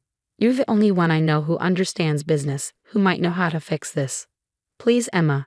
I know I don't deserve your help, not after everything, but I'm desperate." I set my cup down carefully, thinking about the files sitting in my home office, the one I'd been building for years. Inside was every piece of information I'd gathered about Sarah's business ventures, every connection I'd cultivated, every detail I'd need for this exact moment. "Of course I'll help," I said softly. "That's what sisters are for, right?" Relief flooded her face. "Really? Oh God, Emma, thank you. I promise I'll make it up to you somehow." "Don't worry about that," I replied, pulling out my laptop. "Let's start by going through your books. I need to see exactly what we're dealing with." Over the next few hours, Sarah laid out the entire mess. Her boutique, Lux & Co. had started strong, capitalizing on her social connections and our parents' investment. But her lack of real business experience showed in every decision. She overspent on inventory, signed a lease she couldn't afford, and trusted a smooth-talking business partner who had systematically drained the company's accounts. Mark handled all the financial stuff, she explained, running her hands through her hair. He seemed so professional, so experienced. I never thought to check. I nodded sympathetically, even as I suppressed a smile. Mark Davidson, the business partner I carefully researched and anonymously tipped off about Sarah's boutique 18 months ago. The same Mark Davidson who had a history of targeting vulnerable businesses, who I'd made sure would cross paths with Sarah at exactly the right moment. Well, I said, closing my laptop, it's not good, but it might not be hopeless. I have some connections who might be able to help. Investors who specialize in turning around struggling businesses. Sarah's eyes lit up. Really? You do that for me? Of course. In fact, I already have someone in mind. They could probably meet with you tomorrow. What Sarah didn't know was that the investors were actually forensic accountants I'd hired years ago, waiting for this moment. They would go through her books with a fine-tooth comb, documenting every mistake, every questionable decision, every legal line she crossed in her desperate attempts to keep the business afloat. The next few weeks were a blur of meetings and revelations. Each day brought new discoveries of Sarah's mismanagement, unpaid taxes, unauthorized use of investor funds, falsified documents. She'd done more damage to herself than I ever could have planned. I don't understand, she sobbed one afternoon in my office. Everything's getting worse. The more your people look into things, the more problems they find. I reached across the desk and patted her hand. That's how these things often go. We have to understand the full extent of the damage before we can fix it. But there would be no fixing it. I'd made sure of that. Every solution I proposed led to another complication. Every potential investor I introduced found new reasons to back away. Sarah's desperation grew with each passing day. Finally, the moment I'd been waiting for arrived. Our parents called a family meeting. We need to discuss this situation, Dad said gravely, looking older than I'd ever seen him. He and Mom sat on one side of their dining room table, Sarah and I on the other. The accountants have shared their findings with us. Sarah paled. What findings? Mom pulled out a thick folder, the detailed report my team had prepared. It's not just the money you lost, Sarah. It's how you lost it. The lies, the cover-ups. The fraud, Dad added, his voice hard. Do you understand what this means? What this could do to our family's reputation? Sarah burst into tears. I'm sorry. I didn't mean for any of this to happen. I wanted to prove I could do it. That I could be successful like Emma. I had to bite back a laugh at that. After years of looking down at my little bakery, after destroying my dreams because she couldn't stand my success, here she was claiming she'd wanted to be like me.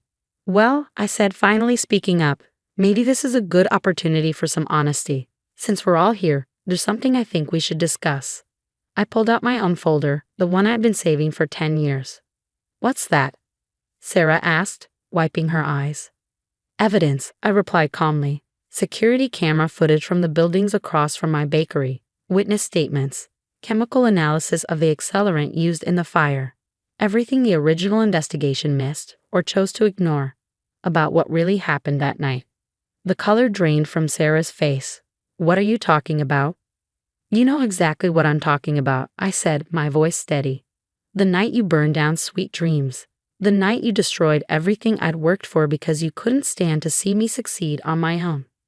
Our parents sat in stunned silence as I laid out the evidence, piece by piece. The footage showing Sarah entering the bakery late at night.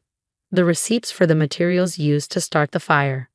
The statements from people who had seen her watching the building burn. Is this true? Mom whispered, looking at Sarah with horror. Did you really? Sarah crumbled. I was jealous, she sobbed. Emma made it look so easy and I couldn't stand it. But I never thought, I didn't think you'd get caught. I finished for her. No, you didn't. Just like you didn't think about what would happen with your boutique. You never think about consequences, Sarah. You never have. Dad's hands were shaking as he looked through the evidence. This is criminal. If this got out, it won't, I said quietly. At least not from me. That's not why I'm showing you this. Then why? Mom asked. I stood up, gathering my things. Because I wanted you all to know the truth. About the bakery, about Sarah's business, about everything. And because I wanted Sarah to understand something. I turned to my sister, meeting her tear-filled eyes. Success isn't about destroying others to get ahead. It's about building something real, something that lasts, something you never learned to do. I walked to the door, then paused. Oh, and Sarah, consider us even now. Your business is finished. The accountants will make sure of that. But you won't face charges, and neither will Mark Davidson. He agreed to return most of the money he took in exchange for immunity. Amazing what people will do when they realize they've been played. Understanding dawned in her eyes. He planned this? All of it? I smiled. Let's just say I learned a lot about business over the last 10 years, including how to serve revenge at exactly the right temperature. As I drove home at night, I felt lighter than I had in years. The weight of that burning bakery, of Sarah's betrayal, had finally lifted. I'd gotten my justice, not through destruction like she had chosen, but through patience and careful planning. Sometimes the sweetest victory isn't in watching something burn. It's in watching it slowly crumble, piece by piece, until there's nothing left but the truth. I never saw Sarah again after that night. Last I heard, she'd moved across the country, trying to start over somewhere new. Our parents eventually recovered most of their investment, thanks to the deal I'd arranged with Mark Davidson. They never looked at either of us quite the same way again. As for me, I opened a new bakery last month, not because I needed to. My consulting business is more successful than Sweet Dreams ever was, but because sometimes the best way to heal old wounds is to face them head on. The morning we opened, I stood in front of my new ovens, breathing in the familiar scent of vanilla and warm bread. On the wall hung a single photograph, my original Sweet Dreams bakery, taken the day I first opened its doors. Below it, written in elegant script, was a simple phrase: success rises best when baked with patience.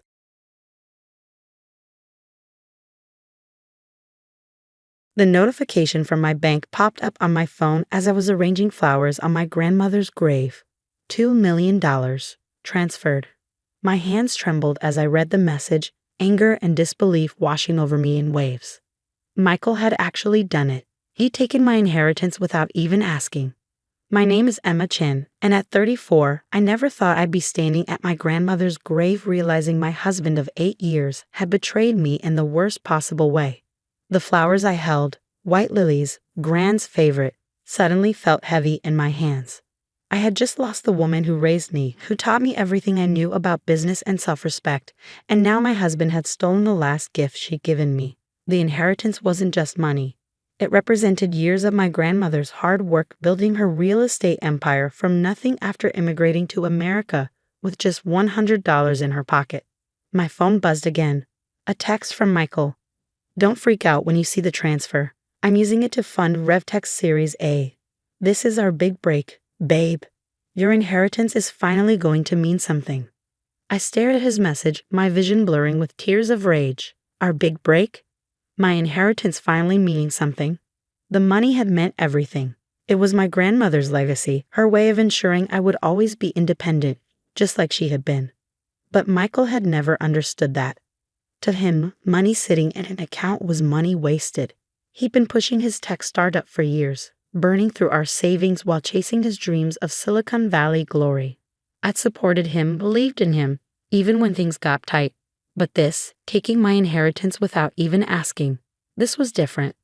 I placed the lilies carefully on Gran's grave, my hand lingering on the cool marble of her headstone. I'm sorry, Gran, I whispered. I know this isn't what you wanted for me. I could almost hear her voice, strong and clear despite her battle with cancer. Emma, my sweet girl, never let anyone take advantage of your kindness. You're stronger than you know. She had told me that just weeks before she passed, her hand gripping mine with surprising strength as she made me promise to be careful with the inheritance. The money isn't just for you, she had said. It's everything I built, everything I learned. Use it wisely. Don't let anyone take it from you. But I had failed her. I had trusted Michael, believed in our partnership, and now he had taken everything without a second thought. When I got home that evening, Michael was in his home office, surrounded by monitors displaying charts and spreadsheets. He barely looked up when I walked in, his fingers flying over the keyboard. Hey babe, he said, his tone distracted. Great news, I've already got meetings set up with 3 major investors. Once they see we got solid backing, they'll be fighting to get in on this round. We're going to be huge. I stood in the doorway, watching him. The man I had married, the kind, considerate partner who had supported me through grad school, seemed like a stranger now. In his place was someone consumed by ambition, someone who could justify taking my inheritance because he thought he knew better than me. "How could you do this?" I asked, my voice steady despite the storm raging inside me. "That money was for my grandmother. It was meant for me." He finally looked up, his expression a mixture of confusion and irritation. "Come on, Emma. You're not seriously upset about this, are you? I'm investing it, not spending it. This is going to make us rich." "Us?" I repeated. "There is no us in this, Michael. You took my inheritance without asking. You had no right." He pushed back from his desk, running a hand through his already disheveled hair. "I had every right. We're married. What's yours is mine, remember? Besides, what were you going to do with it? Let it sit in a bank account gathering dust?" "That was my choice to make," I said, my voice rising. "Not yours. Gran left that money to me for a reason." Michael stood up, his face flushing with anger. "Your grandmother was old school, Emma. She didn't understand modern business. This is how things work now. You have to move fast, take risks. I'm doing you a favor." I stared at him, really seeing him for the first time. The arrogance, the entitlement, the complete disregard for my feelings or my grandmother's wishes. It had all been there, I realized. I just hadn't wanted to see it. But what Michael didn't know, what he hadn't bothered to find out before he made his grand move, was that I wasn't as helpless as he thought. Gran hadn't just left me money. She had taught me everything she knew about business, about protecting myself, about standing up for what was mine. I turned and walked out of his office without another word, leaving him to his spreadsheets and his dreams of tech glory. I had work to do. The next morning, I called Sarah Chen, my grandmother's longtime lawyer and friend. I hadn't wanted to make this call, had hoped I'd never need to, but Gran had insisted on introducing us months before she'd passed. "Keep Sarah's number," she had said. "Just in case. She knows what to do." Sarah picked up on the second ring. "Emma," she said, her voice warm but professional. "I was wondering when I hear from you." "He took the money," I said simply. "All of it." There was a pause, then Sarah sighed. "I was afraid this might happen. Your grandmother was too. That's why we put certain measures in place." I felt the flicker of hope. "What kind of measures?" "The inheritance wasn't just money in an account, Emma. Your grandmother set up a trust with very specific conditions. Any withdrawal over $10,000 requires dual authorization, yours and the trustees. And guess who the trustee is?" I couldn't help but smile. "You." "Exactly. So unless you authorize that transfer—" "I didn't," I said quickly. "Then what your husband did wasn't just morally wrong, it was illegal. The bank should never have processed that transfer without proper authorization. We can have it reversed immediately." I sank into my chair, relief washing over me. "Really?" "Just like that." "Just like that," Sarah confirmed. "But Emma, there's more. Your grandmother knew something like this might happen.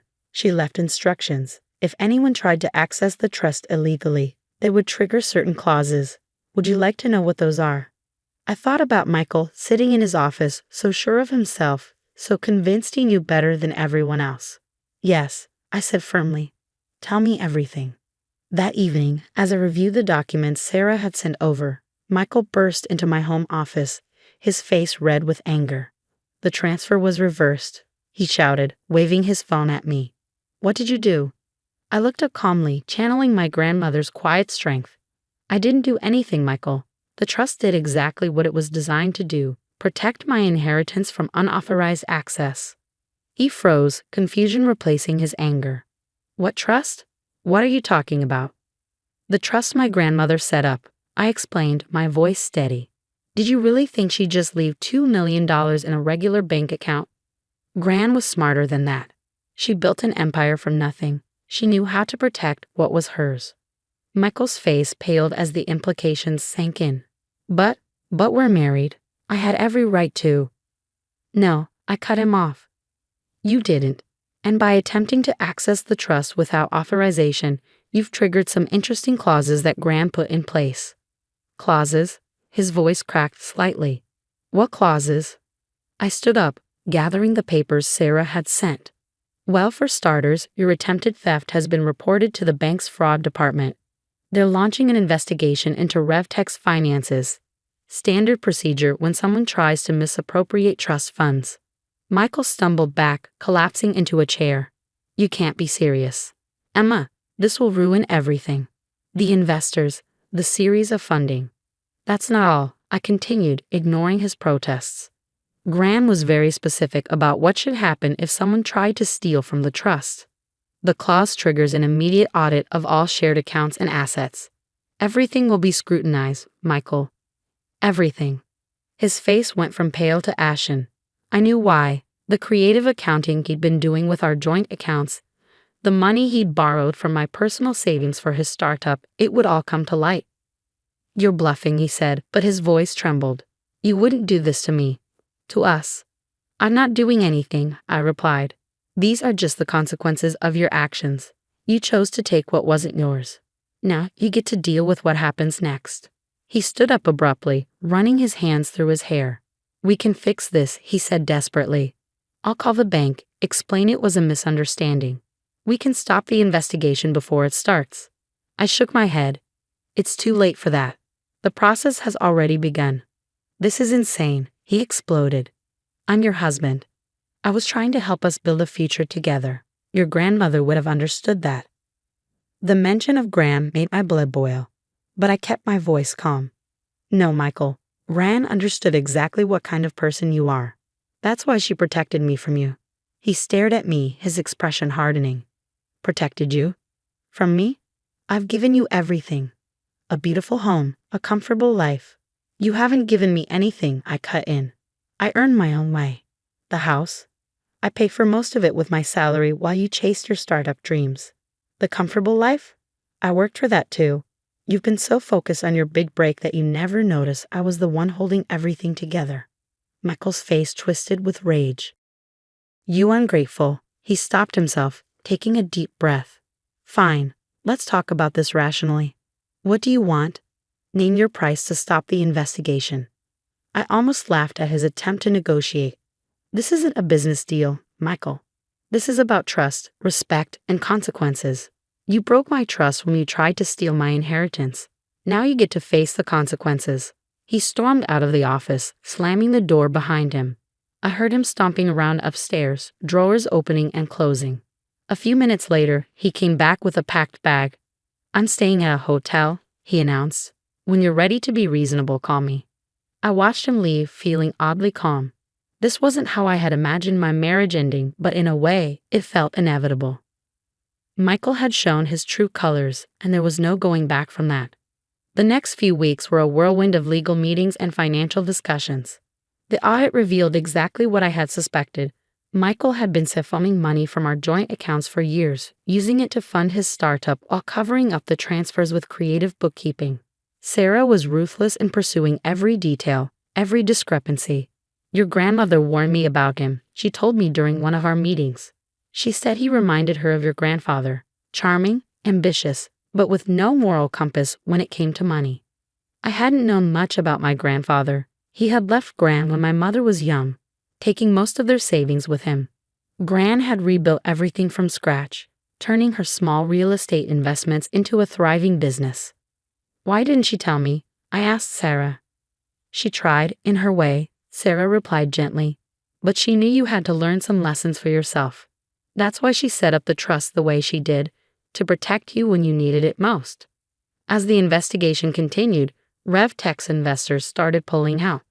Michael's dream of Silicon Valley success crumbled as the truth about his financial manipulations came to light. He tried everything. Begging, threatening, attempting to negotiate, but nothing could stop what was coming. One morning, about a month after the failed transfer, I received an email from Sarah. Attached was a preliminary report from the forensic accountants detailing every penny Michael had taken from our joint accounts. The total made me feel sick. Over $300,000 over the past 3 years. I forwarded the report to Michael with a simple message: we need to talk. He showed up at the house that evening, looking haggard and defeated. The confident, ambitious man I had married was gone, replaced by someone who finally realized he couldn't charm or manipulate his way out of this situation. I can explain, he started, but I held up my hand. No need, I said. The numbers speak for themselves. Here's what's going to happen. You're going to sign the divorce papers Sarah has prepared. You're going to repay every penny you took from our joint accounts. And you're going to do it without fighting, unless you want the FBI involved in investigating your creative accounting practices. He slumped in his chair, all pretense of control gone. You're really doing this? Throwing away 8 years of marriage over money? No, I replied firmly. I'm ending our marriage because you proved you can't be trusted. The money is just evidence of that. I did it for us, he tried one last time. Everything I did was to build something better for our future. I shook my head, feeling a mix of pity and disgust. No, Michael. You did it for yourself. You always have. I just wish I had seen it sooner. He signed the papers without another word. As he stood to leave, he paused at the door. I'm sorry, he said quietly. I really thought I could make it work. I know, I replied. That's what makes it so sad. After he left, I sat in my grandmother's old armchair, one of the few pieces of furniture I had insisted on keeping when we bought the house. I could almost hear her voice, wise and gentle. Sometimes the hardest lessons teach us the most important things. She had been right, as usual. I had learned so much from this experience, about trust, about strength, about standing up for myself. The inheritance wasn't just money, it was a final gift from a woman who had faced her own battles and emerged stronger. 6 months later, I sat in Sarah's office, reviewing the final settlement. Michael had repaid most of what he had taken, selling his precious startup to cover the debt. RevTech, his dream of tech glory, was gone, along with most of his reputation in the industry. Your grandmother would be proud, Sarah said, closing the file. You handled this exactly as she would have. I smiled, thinking of Gran's strength, her wisdom, her unwavering belief in doing what was right. I had a good teacher, I replied. That evening, I visited Gran's grave again, bringing fresh lilies. The sun was setting, casting long shadows across the cemetery, but I felt lighter than I had in months. You were right, Gran, I said softly, arranging the flowers. About everything. The trust, Michael, the importance of protecting what's yours. I finally understand all the lessons you tried to teach me. A warm breeze rustled the flowers, and I could almost hear her laugh, strong and clear. Of course I was right, my dear. Now, what are you going to do with everything you've learned? I smiled, touching the cool marble of her headstone one last time before standing. I had plans. Big ones. The inheritance wasn't just going to sit in a trust-gathering dust. I was going to use it the way Gran had intended, to build something of my own, something lasting. Michael had been wrong about one thing. The money didn't need to be put to good use by him. It already had a purpose, empowering me to create my own legacy, just like my grandmother had done. As I walked back to my car, I felt a sense of peace settle over me. The past year had been challenging, but I had emerged stronger, wiser, and more determined than ever. Gran's legacy lived on, not just in the trust she had left me, but in the lessons she had taught me about strength, independence, and standing up for what was right. This wasn't the end of my story, it was just the beginning. And this time, I was writing it on my own terms.